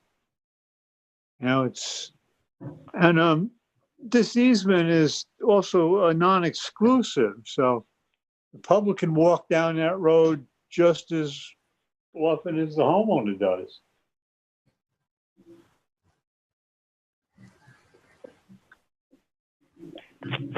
Okay. All right. Get back to old business. Georgia Pond dredging bid. Okay, I think everybody knows that Georgia Pond, the dredging bid was awarded to Patrick Bistrian this year.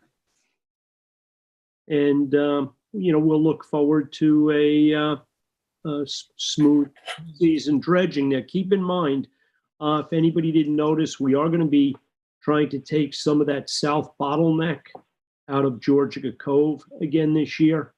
So I'm hoping we can accomplish that and improve the flow in that area and hopefully improve our water quality. That's probably the most challenged area of Georgia Pond right now. Is this not something we have to vote on as a board to accept that bid? I don't know. Do we have to vote on it to accept the bid? I believe we should. Okay, then let's. Chris, what do you think? Yeah, I don't see a reason why we wouldn't. Let's go ahead and vote on it. Okay, I'd like to make a motion that we accept the bid, the successful bidder, Patrick Bistrian, as our contractor this year for. I'll second it. Georgia Pond. All in favor? Aye. Aye. Aye. Anyone opposed? Okay. And we have another dredging bid for Fresh Pond. Yes, the dredging at Fresh Pond was, the successful bidder was Kenneth Roselle. If we're going to vote on these things, this is a little awkward. They started that project today. Okay, well, let's vote on it quick. Well, I don't know whether anybody was following what was going on here. We put that job out to bid. We had a very narrow dredging envelope that was left to us. The emergency status of this thing was really the result of just, I'm going to call it COVID, okay, because both the DEC and the Army Corps took a very long time to deliberate and finalize the permits here. And we did not receive in hand the Army Corps permit until, Arlene, correct me, I think it was Thursday or Friday. All of the notices of commencement were sent out on Friday. The contractor mobilized over there today. He installed his sediment controls today, and I believe we're going into doing the dredging work in earnest tomorrow, with the idea of trying to finish this within the next week. Good. So I think I'd like to, given that we voted on the last one, I would like to make a motion that we accept Ken Roselle's bid for the dredging at Fresh Pond. A second. What's the cost of that project? It was in the $43,000. I don't have the paperwork in front of me here. Maybe you'll. Yeah, but that's what it was, and there were 3 trustees there for the bid opening and stuff. It was. So who was seconding this motion? I did. Bill Taylor. Bill, thank you. Okay, all in favor? Aye. Aye. And the, Anyone I'm sorry, opposed? the contractor is Roselle? Yes. Okay, thank you. Anybody opposed? Okay, so tell him he can keep digging, Jim. Okay, geez, that was a close one. Largest clam contest. Yes. for a little fun and entertainment tonight, I'm excited to present an LTV edited and produced. We put it all together. Ellen Watson, thank you so much, LTV.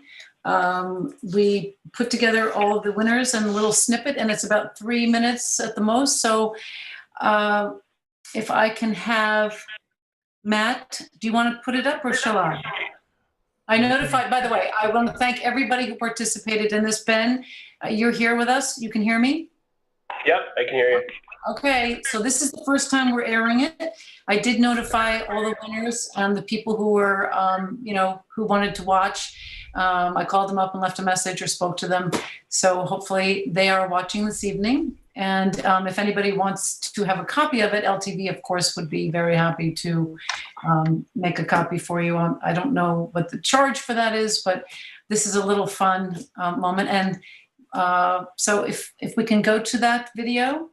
Okay, give me 1 second, please. And it's about four minutes and 30 seconds. Okay, I'm glad we got it done just in time for the end of the year too. So. All right, so please stand by. Thank you.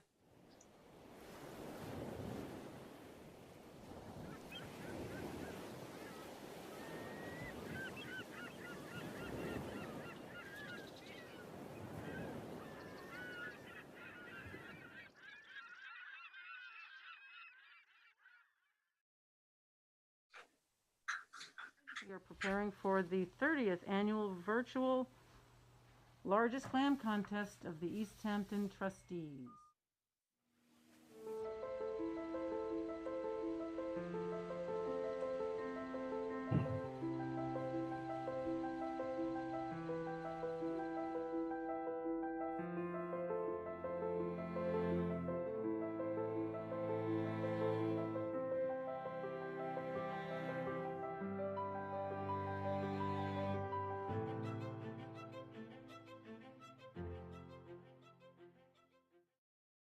My name is Teddy Rattray.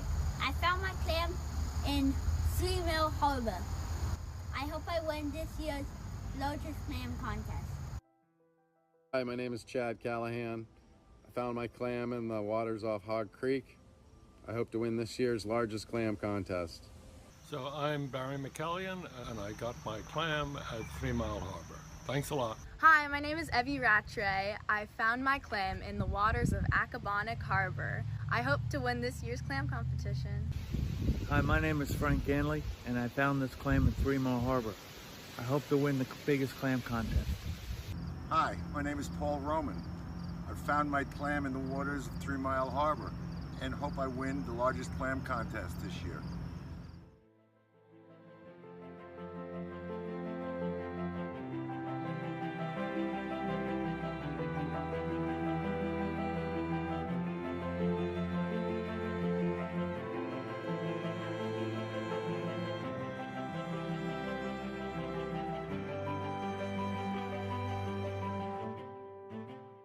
Exactly 4 1/8 inches with a weight. A combined weight of bag, tag, and clam, 12.2 ounces. Hi, Teddy. Congratulations. You won the largest clam in 3 Mile Harbor. How did you do it? Walking around in really muddy water, and then I felt something and I picked it up, and it was a big clam. Hi, I'm here with Evie, who won the largest clam in Accabonac Harbor, and congratulations. Thank you. We're glad you entered, and how did you do it? How were you able to find such a big clam? I used my feet. That's great, so you didn't use a rake. God, you guys are an inspiration. This is to conclude the 30th annual largest clam contest in East Hampton. It was a success this year. Decided to do it in a way that was COVID responsible. I want to thank all the contestants that went out and found some wonderfully large clams for us to weigh. I want to thank all the local businesses that were generous enough to contribute prizes for us to hand out. And I'd like to thank all the people that helped put this event together today.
And there you have it. I'd like to thank LTV again for this very lovely and nicely edited piece.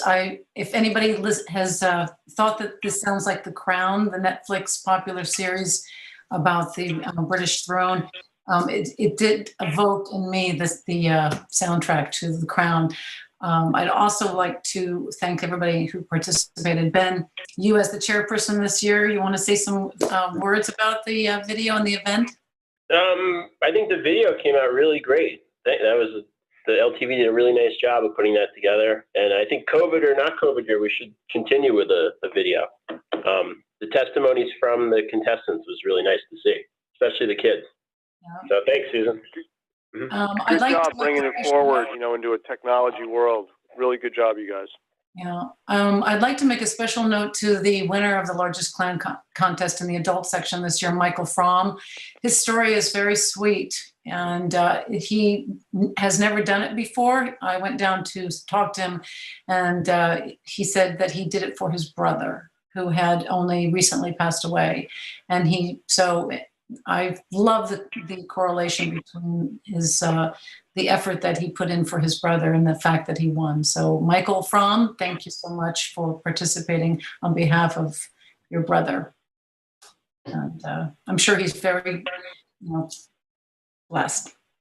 And that's it for that. So until next year.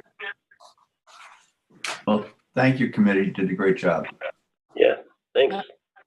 Thank you, John and Jim, for being the measurers, the weighers, whatever title we had. But to all the people that contributed all the gifts in our community, thank you, everybody.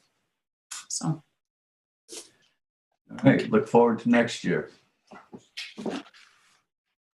All right, go to committee reports. Under education, Captain William Ryson Scholarship Fund for 2021. Yes. Just briefly, I want to let everyone know that we've already received notice from the East Hampton High School Counseling Department for 2021, and the award ceremony this year will be held on May 27th. There will be a reception that evening, May 27th. However, that's all to be determined depending upon COVID and where we are with that, how the schools and the state decides we conduct this particular evening. Last year it was done all by video, where we sent in a video and we announced the winners that way. And I had made up a special rollout sign, which we have for the Captain Rysam Scholarship Fund. So we have that as a banner now. The applications are due to be picked up on April 9th. So I'm happy to do that again, unless someone else from Education Committee wants to take over that aspect. But I just wanted to give you, planning forward, we have the awards ceremony, and I'm hoping that we raise enough funds that when time comes around, we can vote again to perhaps provide more than one award. We'll see. So that's that for the scholarship. For the hey Susan, question on the scholarships. Is there a way for us to just let kids know that the scholarship's out there and available, or do we just wait and see who actually submits the application? No, well, it's done through the high school. So the high school counseling department lets the students know. Mm-hmm. So they are really the outreach. And the Rysam Fund is only to be used according to the creation of it. When Captain Rysam was alive, it's only to be used for the purpose of helping with education. And we as trustees have determined that it should be used for college education assistance to put toward whatever funds a graduating student tuition costs are. And the way that we know for sure they are going to go to school is during when they apply to us and they do their essays and they send in, some of them artwork, some have music that they've composed and performed to submit to us. It is geared to the trustees. It's supposed to be geared to us, and we select the winners of, or we actually will vote on this anonymously We get the applications, we read them individually, and they don't have anyone's name on them. So we're just voting on who we think is the most, who seems to understand what the trustee's role is and who's very dedicated. And hopefully, you know, some of the students who apply have an interest in marine biology or science, something of that nature. So the school does reach out to the students so they all know about it in advance. Okay, great. Okay. Looking forward to this year's participants. Yeah, it would be fun. I attended the high school ones in the past, and they're always great. You know, the students are all there, and the parents in the auditorium at the school. And I think Mike Martinson, your son was a recipient of an award one year, a couple of years ago, if I'm not mistaken. Yes, he was. Yeah, so it's a big help, and we do know where the students have applied to college, so we know we actually ask them to send us their acceptance. Arlene does that. We make sure before we provide the award that they've actually been accepted to a college. And it's just a great thing. I think all of us who serve on Education Committee, it's very important that we help our young people to who want to go to college go ahead. And I'm always very excited about working on this committee. I would also like to let you know that since we have not yet assembled our new website, I took a Facebook page out under the name of Captain William J. Rysam Scholarship Fund, and I started to add the various different things that we sell. And I've made up a nice new t-shirt with our logo on the front of it. It's just 100% cotton. So I've added some more things to that. And if anybody wants to get in touch with me, so I can facilitate a sale. We are now able to take credit cards, and it's 100%. All of the proceeds from anything that we sell goes directly into the fund. And so I'm encouraging people to do a little holiday shopping there. That's it. Okay. Thank you, Susan. You're welcome. So I'll assume that last portion went under Balloonfish fundraising. Yes, you can tie it in together. Okay. I will say that I'm going once we start working together, Michael Hansen on the new website, we'll have a little store in that website, and people can go right there too. Okay, great. Okay. Yep. Thank you. You're welcome. Moving to Georgica, the 2020 to 2021 Phragmite renewal program. Rick and I are getting involved in doing some of the inspections. I've had some communication with some of the applicants, and as far as doing site visits and basically doing a check out of this year's Phragmites removal projects. Yeah, we'll be doing some site visits. I'm going to do a few this weekend, Francis. Okay. Have we had any issues with that program at all? How's it going? It's going well. I mean, it's not without issue.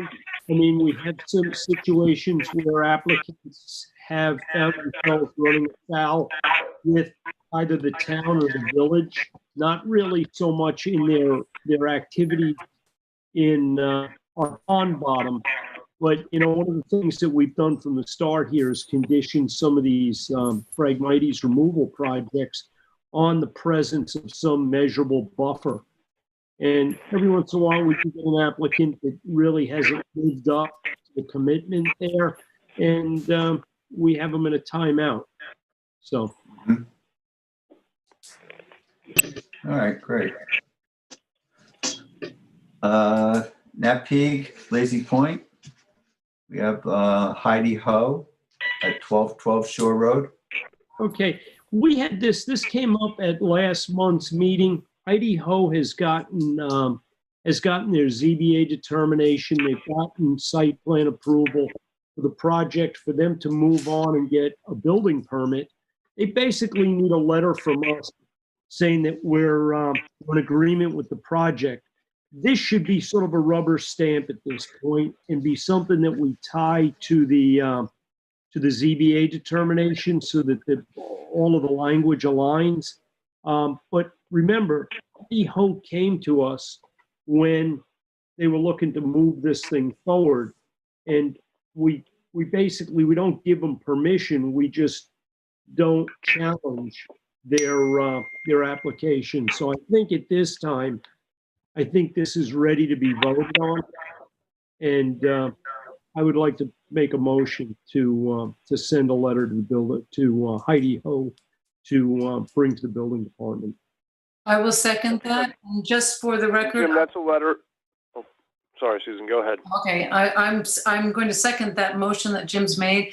I have done quite a bit of research myself. I watched all the ZBA meetings. I spoke to Brian Frank. I spoke to Jim at great length about it today, and it has been on the table for us for quite some time now. And the cover letter does say that they have their zoning board of appeals, which is enclosed, and the New York State DEC approval to raise the existing residence at 212 Shore Road to meet FEMA flood compliance. And so I think that this is ready to go, and I'm happy to second the motion. Rick? Well, Jim, just, in the letter of support, this has been on the docket for quite a while, and I think there's probably venues for the neighbors to weigh in on. Have you or anyone on the committee heard anything from the neighbors on the project? No, and they wouldn't, and you know what, the homeowner comments wouldn't typically be directed at us, Rick. They would be directed to ZBA, okay? And as you may or may not know, when you go to before the ZBA for the hearing, any correspondence or concerns from the neighbors are basically read at the ZBA hearing, and there's the opportunity for the adjacent property owners to call in or, in the past, appear in person. So, that many times will sway a board, but this has been permitted. And what I'd like to see on these things is when we issue the letter that we reference the determination and the date on that, so that if there's ever any question about what the applicant actually does on this lease, on our property, this lease site, that there's no ambiguity as to what they got a permit for. Okay. Sounds right. We do have the decision by the zoning board, which I have, I think if anybody wants to have a copy of it, I think I sent it out to everyone several weeks ago. I think John, right, didn't you made a note that I had sent this out? Hey, I noticed. I wondered if you, Susan or Jim, could just briefly tick off the work that they're looking to do, just so we're clear on, what we're voting for. And the only reason I ask is that there was a dissenting member of the ZBA on this decision. Yeah. So, this was an application to bring this property into FEMA compliance. It was coupled with the extent of renovation work that they wanted to do on this house. The renovation work, I believe, was the replacement of windows, the replacement of exterior siding, the footprint and the roof line stayed the same. I want to interrupt just 1 second and say they're replacing the sanitary facility. Good point.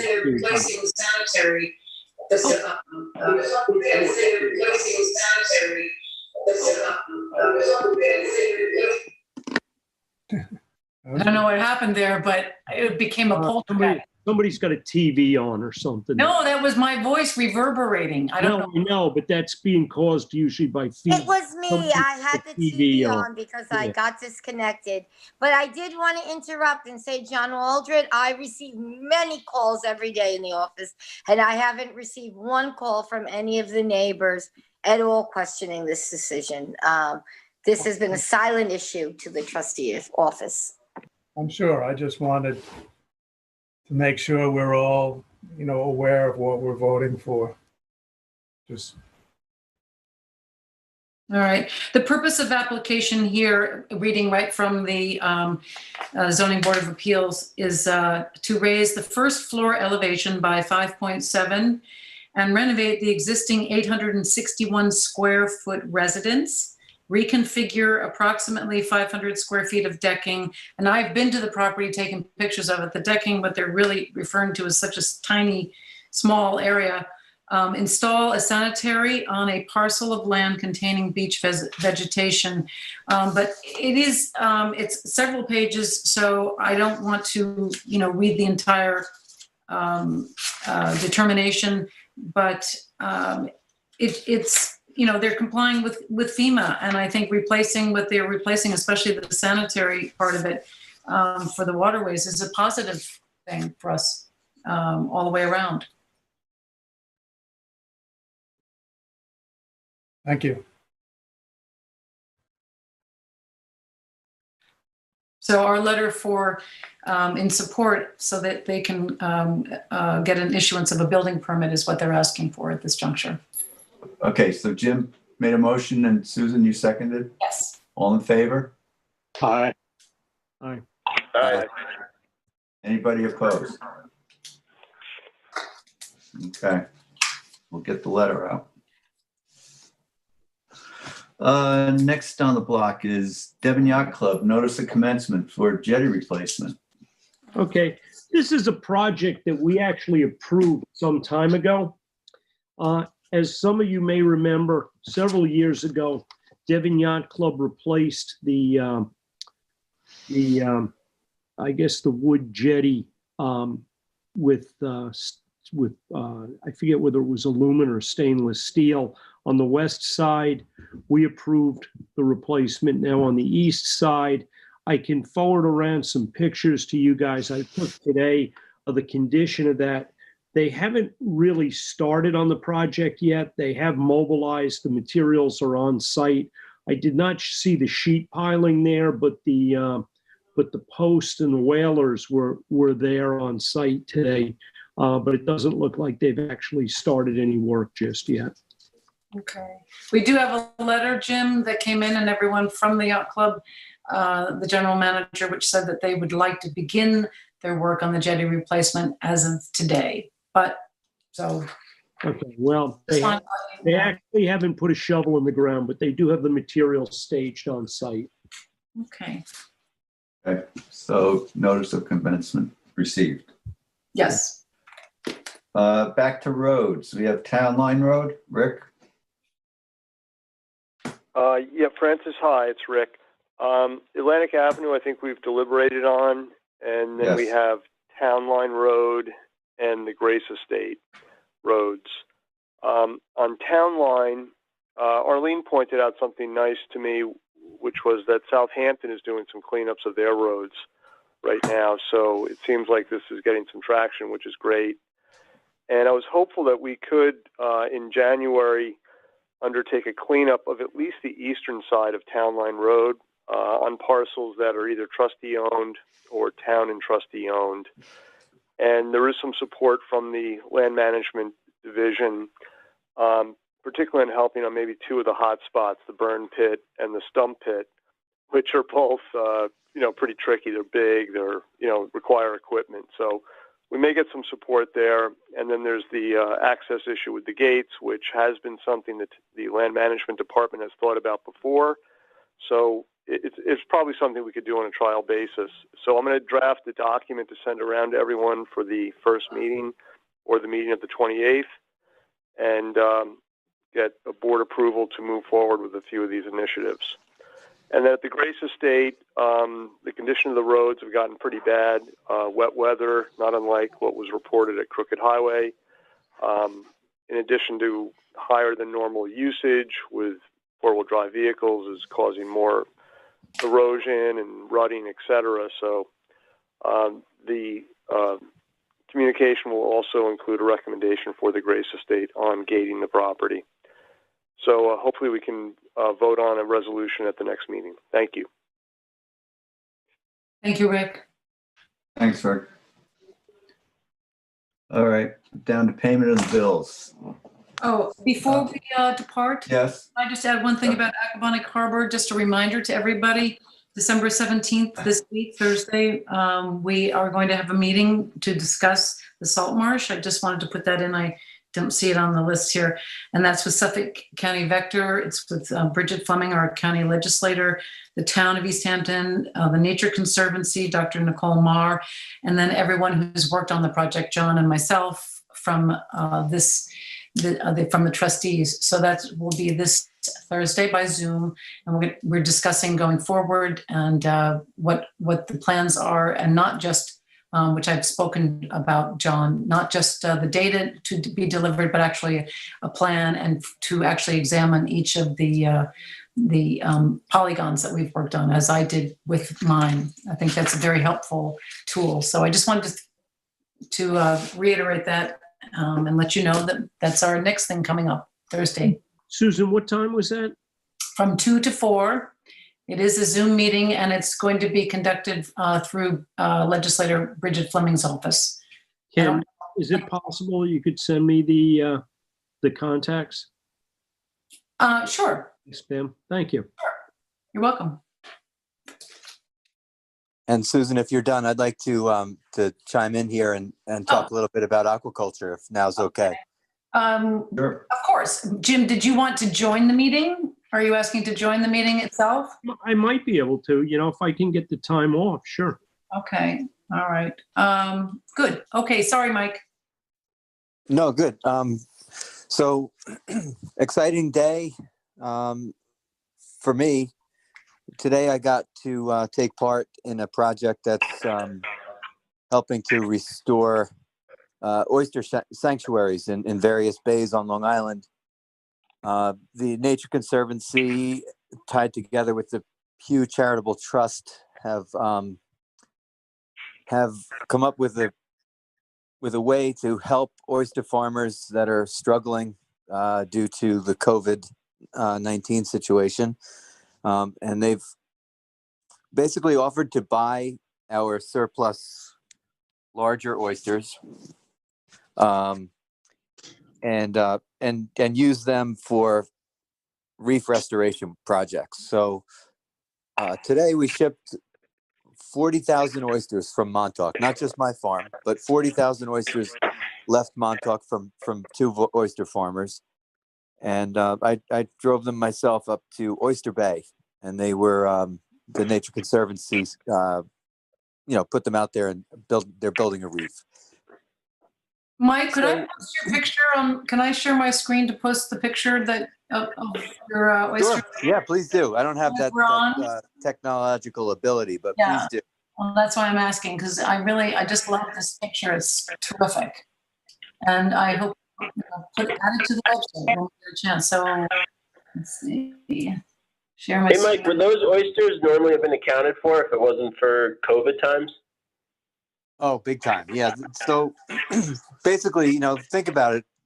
Our restaurants are all struggling. I feel so bad for these amazing people that feed us, and have this art of feeding the people through their restaurants.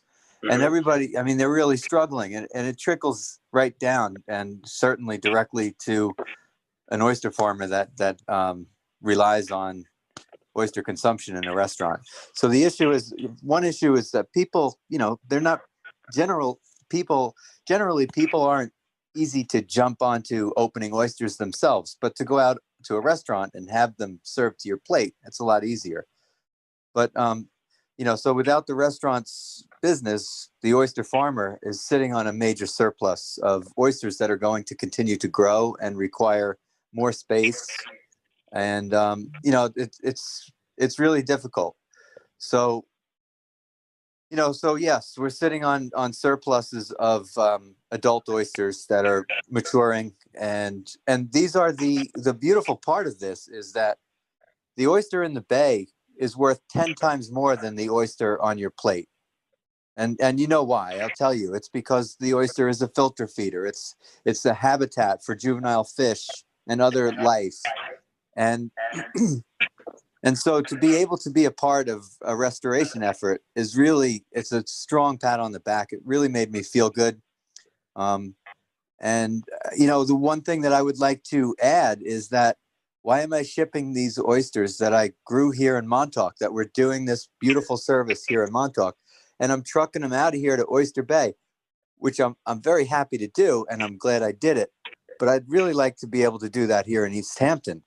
And they are talking about future SOAR program purchases. And I think we should really consider either the trustees consider a good place to build an oyster reef, maybe in 3 Mile Harbor in the back. We want to do this in a place where the baymen are not going to be working. It's not for the baymen, it's for the bay. And then yes, it's for the baymen because the mother stock of this reef will feed the bay's babies for decades, forever, hopefully. So, but it would be in an area that's closed waters, maybe like the back of 3 Mile Harbor, where we have really difficult environmental conditions, and also easy law enforcement, like watch. So in 3 Mile Harbor, I would leave that to the board to figure out. But in Lake Montauk, right underneath the Coast Guard station, perfect opportunity to have an oyster reef. There's a couple acres of rock bottom, right close to the beach, under constant surveillance, where no pirates can ever take them. And it would just, I think it's one to support oyster aquaculture and restoration. That's the SOAR program, is great, and I'm thankful. But let's pass that. Let's think about bringing this on and forward, and think about what Debbie Barnes brought up to us about a month ago from the New York State DEC, that maybe a transplant or a conditional opening for the baymen would be something that would help the baymen's families this difficult times with COVID.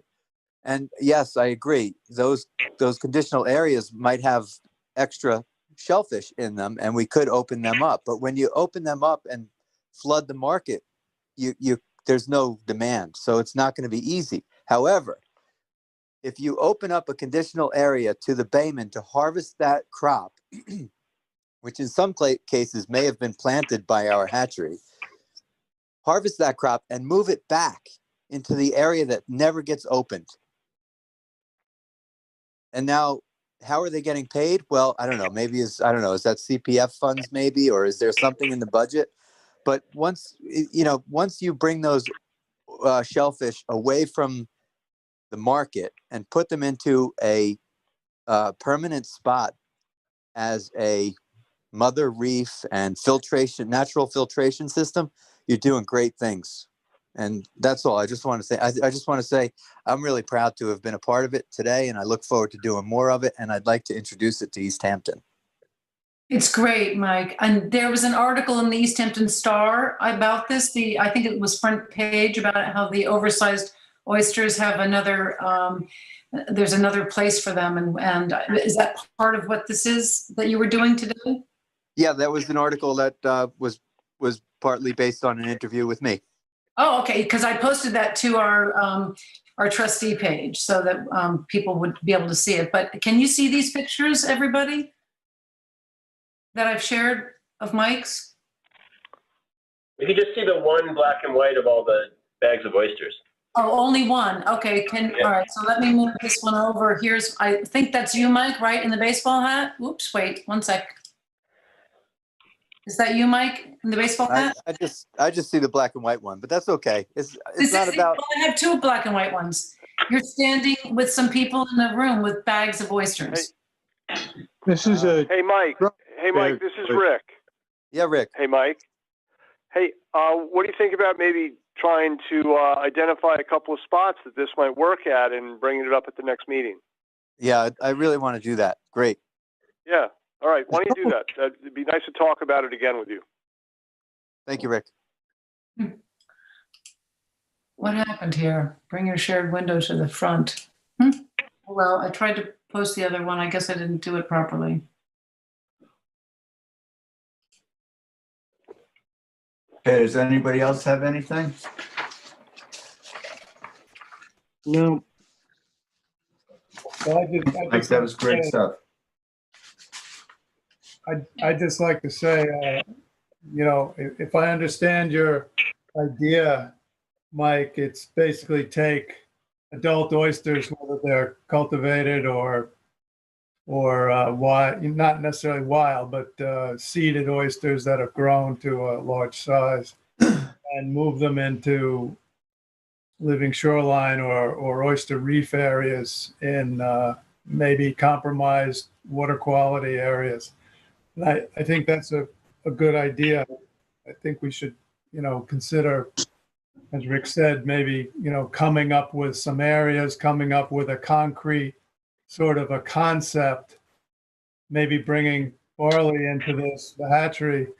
And I believe there would have to be some significant permitting that went along with this. I think maybe just from the DEC, but I'm not sure if it wouldn't require other agencies. So I think the sooner we kind of have a concrete idea of what what this would entail, the sooner we could get going on running it by the permit agencies.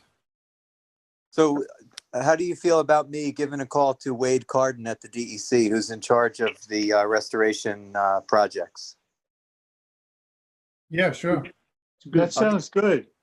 I'll give him a call and I'll look at I'll give him a call and try to think about where good oyster reefs territory would be, in a while. Also, you too, John, if you have any ideas of where, the most problematic water quality issues are, but where there's hard bottom and good flow, that's basically what we're looking for. I think we would need to consult with the harbor masters because poaching would probably be a significant consideration. Yeah, which is why I like right underneath the Coast Guard station in Montauk. As far as 3 Mile, I don't really know. Yeah, I think they've been careful about where they select putting these reefs because of that. They're trying to make sure that they're easy to watch over. Right. Yeah, there's a couple spots, Mike, that could work. We should go over there and take a look sometime. Okay, I'll make myself available anytime. So if you want to do it together, right. Yeah, I'll be around over the holidays. We should connect over there and meet up. Okay, cool. I'll send you an email. All right, sounds good. Thank you. Thank you. Okay, thank you, Mike. I'm going to stop sharing this, but I love these pictures. Thank you, Susan. Hey, does anyone else have anything they want to discuss? Well, before we get, Francis, I think you're going to bring this up on the report of the clerk. We've been going back and forth on this, on the possible lease to Orsted for access to our beach. And, one thing that I'm finding kind of troubling here is we've been sitting on this thing literally for months, and how we can possibly get this. I think the public should be able to see this. It really shouldn't be something that is basically sequestered to the town board and the trustees. It's been kicked around long enough. I think we've got to be getting to a point where we're close to being ready to vote on this thing. I'd like everybody's opinions on how they think we should be moving forward with this. I think discussing what projects we would like to do would be very helpful for the community and for all of us to share with each other. Projects that we envision the trustees should engage in for the benefit of the community, and projects that we could share with our town board with their input and financial assistance as well. So I know that has been something that we've discussed as a board. And I today made up a little list of things that I think would be appropriate to share and to approach. Long on the list. Susan, could you hold on 1 second with that, please? Jim, you were going to say something? Yeah. Well, I mean, we've kind of kicked this around for a while. The trustees, you were talking about the lease itself. The lease itself, I think it's important to get the lease language in the document out for the public's review. But I think what we also need to do is what Susan started there, was getting the message out as to where the trustees feel those monies should go. Because, our involvement here is quite different than the town boards. Okay, there was absolutely no reason for the trustees to support a project like this. The town was motivated by the desire to get into clean energy and to basically be able to boast that East Hampton was the first, community with, basically green energy here. But, the trustees was a different story. The trustees, there's no way the trustees could have come aboard this project on face value for the simple fact that it was guaranteed to impact our fishing community. It had the potential to negatively impact some of our beaches, our resources. And I think we slowly came around. Rick and I worked with the community to basically get the message and learn about this project, which went on for literally close to a year.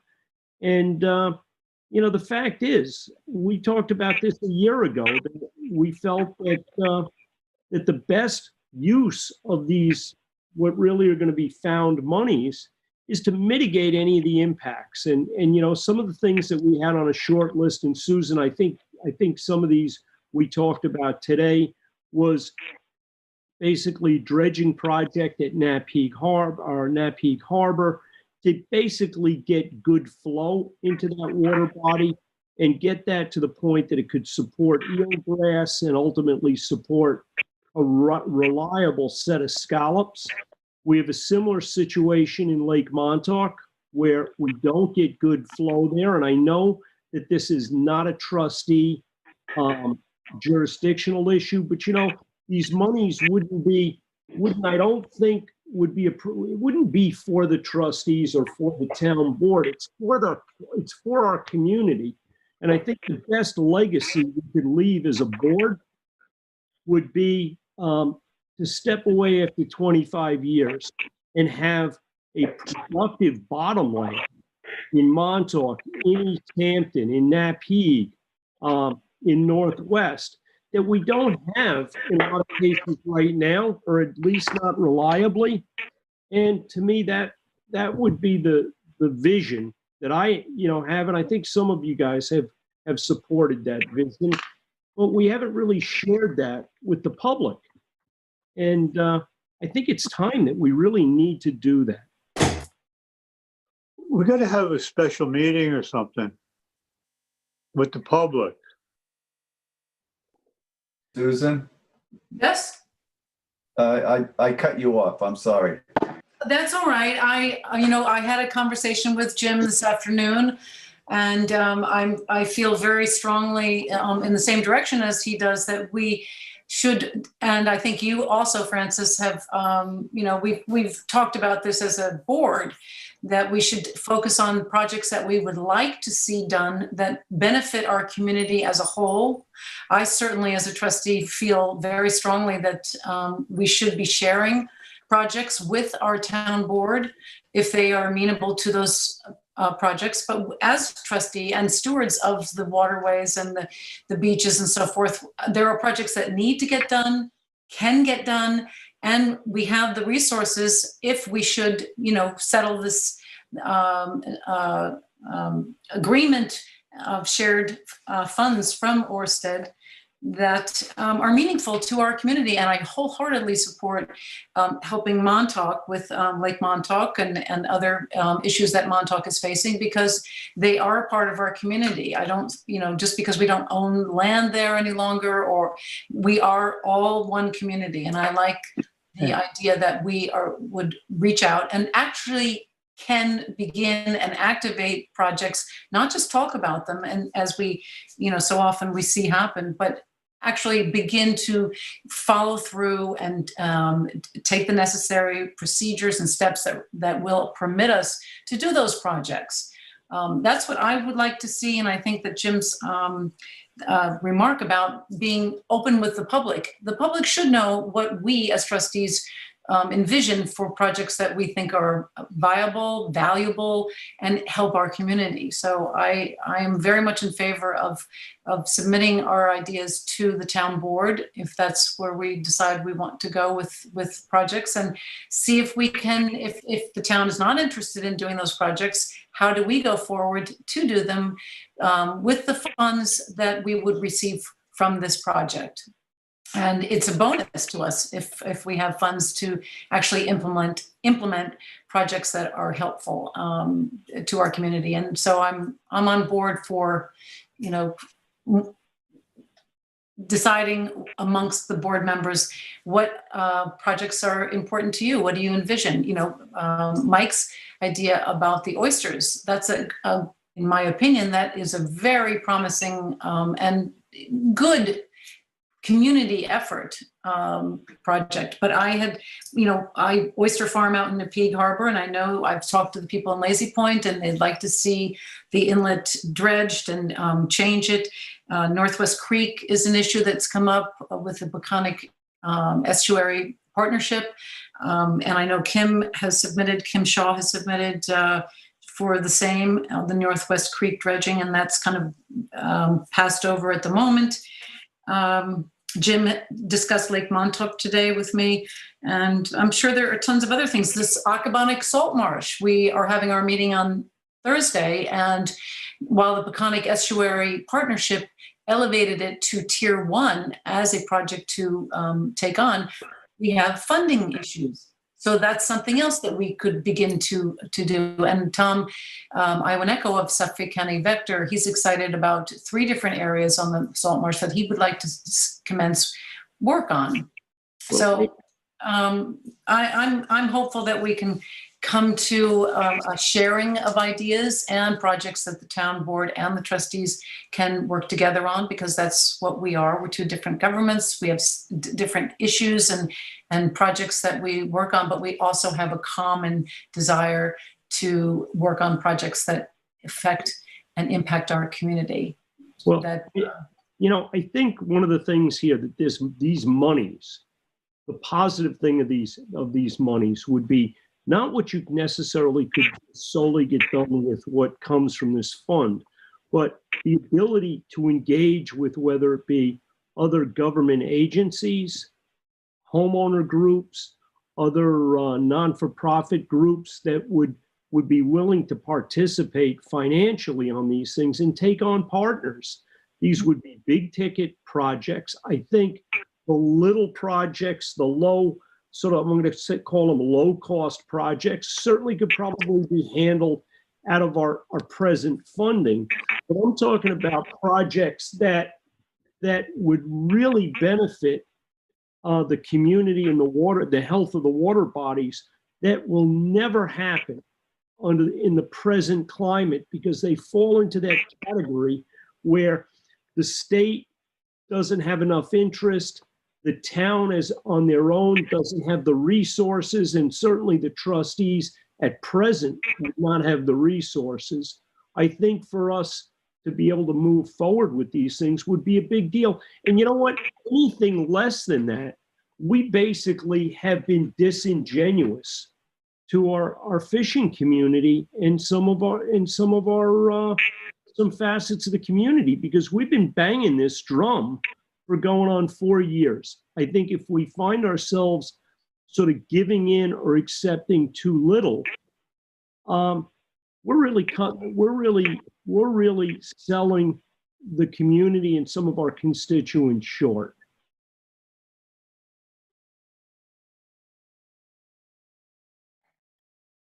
I'm done.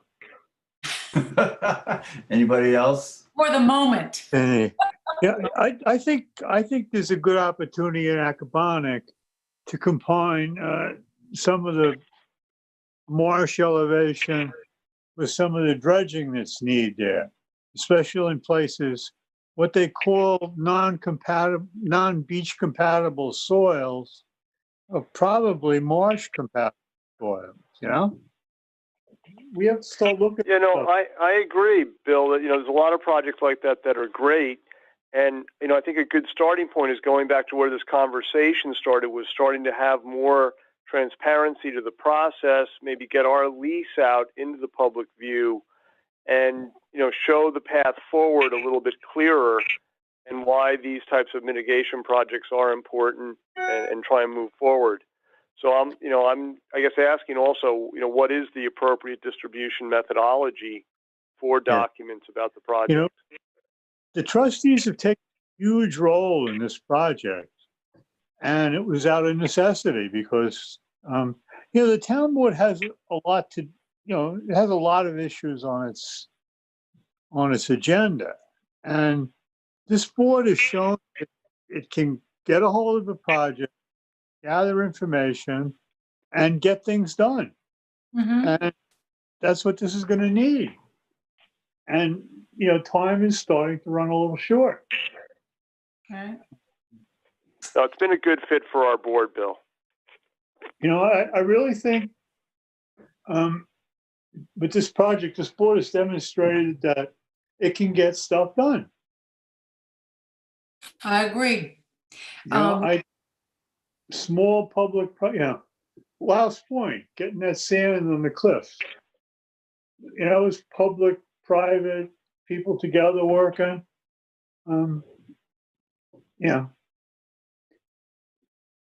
Jim had mentioned earlier today Fort Pond. That's another thing I wrote down, which is another project that we could be. I mean, I don't, what is the, on something like Fort Pond, what is the project? On some of these other water bodies like Napeague and Lake Montauk, we've sort of identified the problem and possible solutions.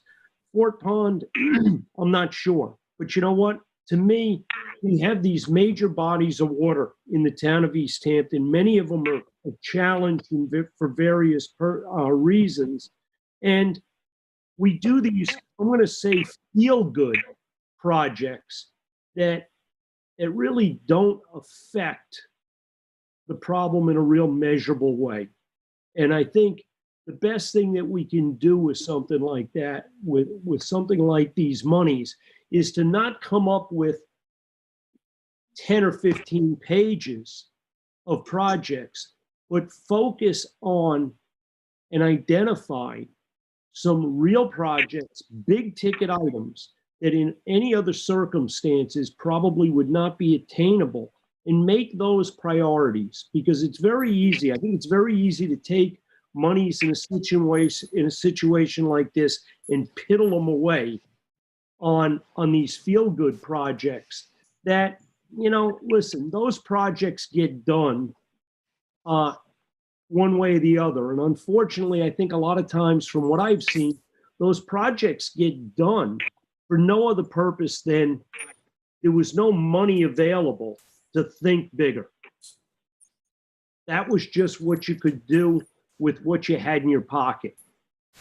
And I think this could very well be an opportunity, not just for the trustees, but for the town in general, to approach some things that otherwise would not be able to be done. And my biggest goal would be to look back basically on my deathbed and say, hey, you know what? This is what I did when I was a trustee. Well, I like the part of the sharing with the town board, doing collaborative efforts that together we have greater power and strength to get these things accomplished. And I think that it's nice to show the two body of government, governing bodies of government together, working together, having a mutual relationship on items that need to get done for the betterment of the community. And that's really, I think, my focus is that we should work together as many projects as possible with the funds that we receive as a community. I know that sounds altruistic and perhaps naive, but there's no reason that we shouldn't. We all get along with each other. I mean, Peter has said we're the best board of trustees that he's seen. So, and I'm very happy to be a member of this board. I think we work well together, and our efforts are for the betterment of the community. And there are a lot of projects that we can't do because we don't have funds, and we do have to look for partners. And Acabonic is one of those. So I'm very hopeful that we can work together, and what we cannot work together on, we can get accomplished with funds that come our way for this project. How about anybody else? Tim, what are some of your things that you would like to see done?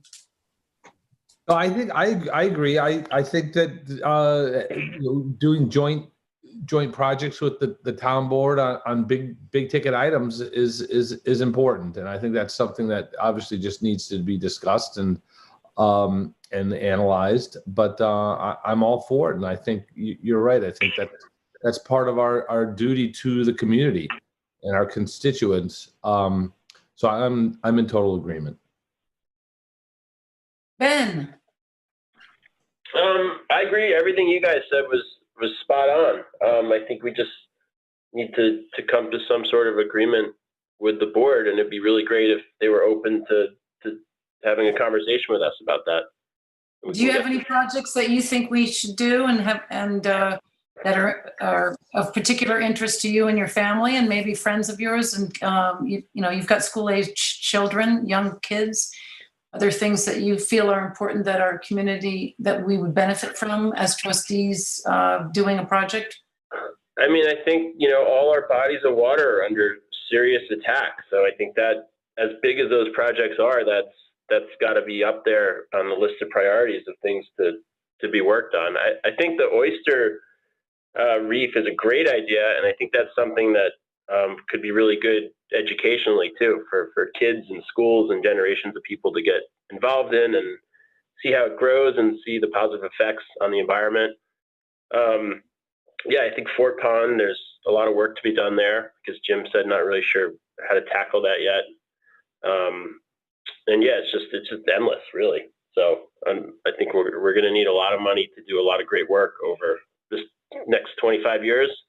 And I think if we could come to a good agreement, we'll be in position to get some really great work done. Thanks. Okay. So I believe the question was about releasing the lease agreement to the public. Is everybody on board with doing that? I would I'd like to, we have to do this responsibly, but I feel like we really need to do this responsibly and get that document out there sooner than later. Yeah.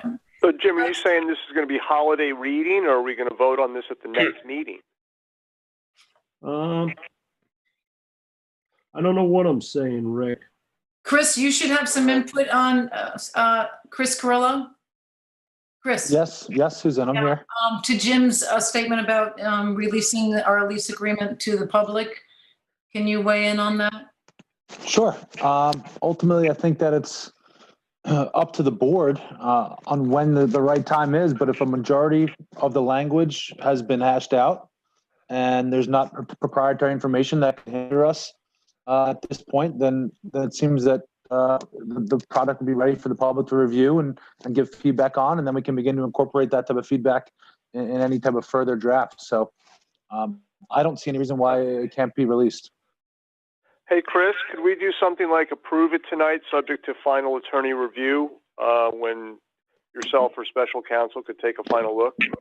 Yeah, I think Rick, certainly. I don't think we're talking about voting on the lease itself. We're just talking about releasing it for the public to look at and give us feedback. Right. Yes. I'm with you. I have a question for Mike before we. Yeah, I just don't want you to be confused. Okay, before we vote on this, Mike Martinson, can you hear me? Mike? Yeah, I gotcha.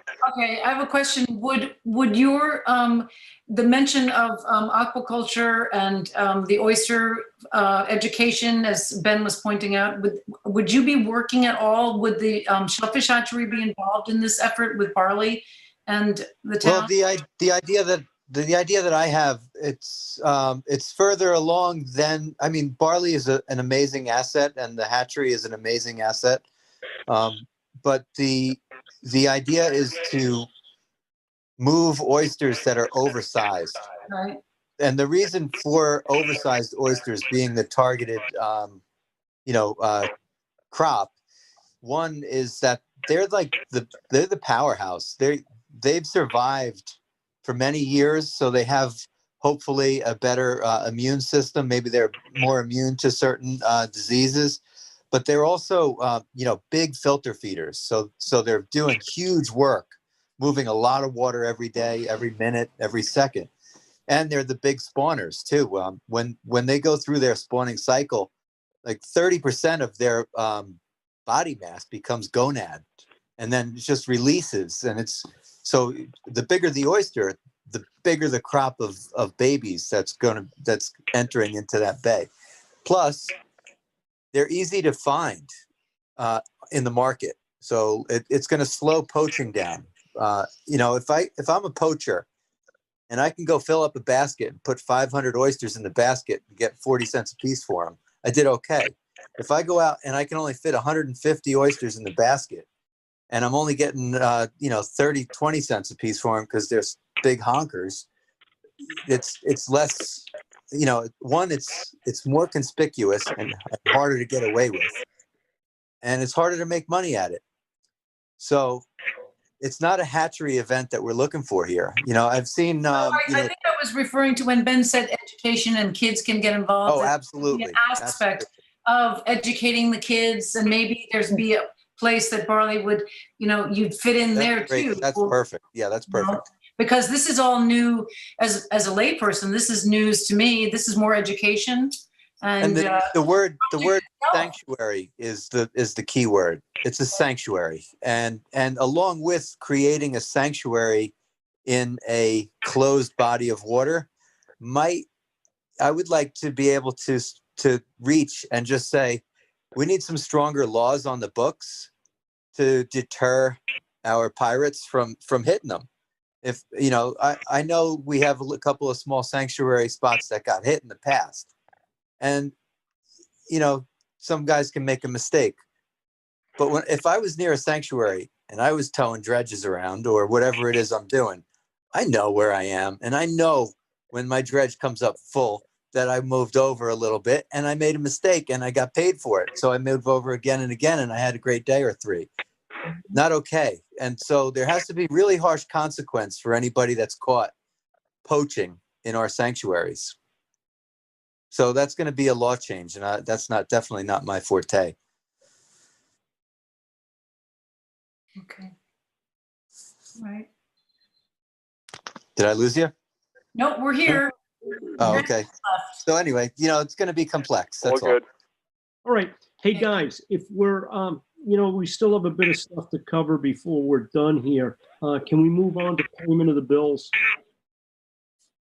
Yes, move on. Somebody else has something to say. I just, it's already, what the hell time is it? 9:45. 9:25. 9:25. Yeah, I'd like to get to bed tonight. Anyway, payment of the bills. Optimum $136.76. Drew Bennett $1,379.77. Excuse me. This was for work on Fresh Pond and with DEC and Army Corps. East Hampton Business Service $20.80. Hodgkins Russ LLP attorneys. This is related to Deepwater, $67,115.85. Hang on. We have 4 new bills since 4 o'clock today. Van Dyke and Hands. I tell you, just pump your brakes for a minute. Let me finish, Arlene, and then you can jump in. Okay. So we got the bill from our attorneys, and this is advice regarding the negotiations and Article 7 proceedings. Arlene, what else we got? We have Van Dyke and Hand, our bookkeepers, accountants, $830 for the quarter. We have Staples, $340, mostly printing those color ink documents. East Hampton Star, $124, and Montauk Marine Basins, $542, related to repairs of the Montauk boat to keep it going and winterizing it. Okay, do we have a motion to pay the bill? Motion to pay the bills. Motion to pay the bills. Second, first, whatever. Bill will be the second. Bill can be first. Vote. Anybody opposed? Okay, motion I'll have carried. an all in favor. All in favor. There you go, Rick. Aye. Aye. Team play. Aye. Aye. Anybody opposed? Minutes of the November 23rd, 2020 meeting. I read them, edited, and submitted them to Arlene and Allison. Anybody want to make a motion to accept the minutes? I'll make a motion to accept the minutes Second. of November 23rd. Who's seconding, please? John. John. Scott, thank you. John. Yeah. You don't John. have Scott. I'll leave it for Allison. I have 3 names here, Ben Dollinger. Yeah, Thank you. I think it was John. Okay. Thank you. John read them, yes. Financial reports for the month ending in October 31st, 2020, and for the Vote month- on that? And didn't we just vote on it? I don't know. I didn't hear anything after I said second. Okay, well, let's vote on it. So in case we didn't. All in favor? Aye. Aye. Anybody opposed? November hasn't gone out yet. I jumped the gun on that one, so we'll table November. Okay. Has anybody looked at that October 31st financial? Okay, we'll table them both. All right, thank you. Francis has stepped away for a minute, but he did have here discuss the He's status back. He's back. in terms. Are you back, Francis? I am back. Thank God. Hey, aren't you the deputy? You should be able to handle that. Man, you know, I'm not as good Okay. as you are, Francis. You're the clerk. We're getting cranky. It's 9:30 p.m. Okay, so I don't see anything else on this agenda. Yes, Anybody there have is. what? There's the report of the clerk. Okay, so yeah, Discussing staggering of election.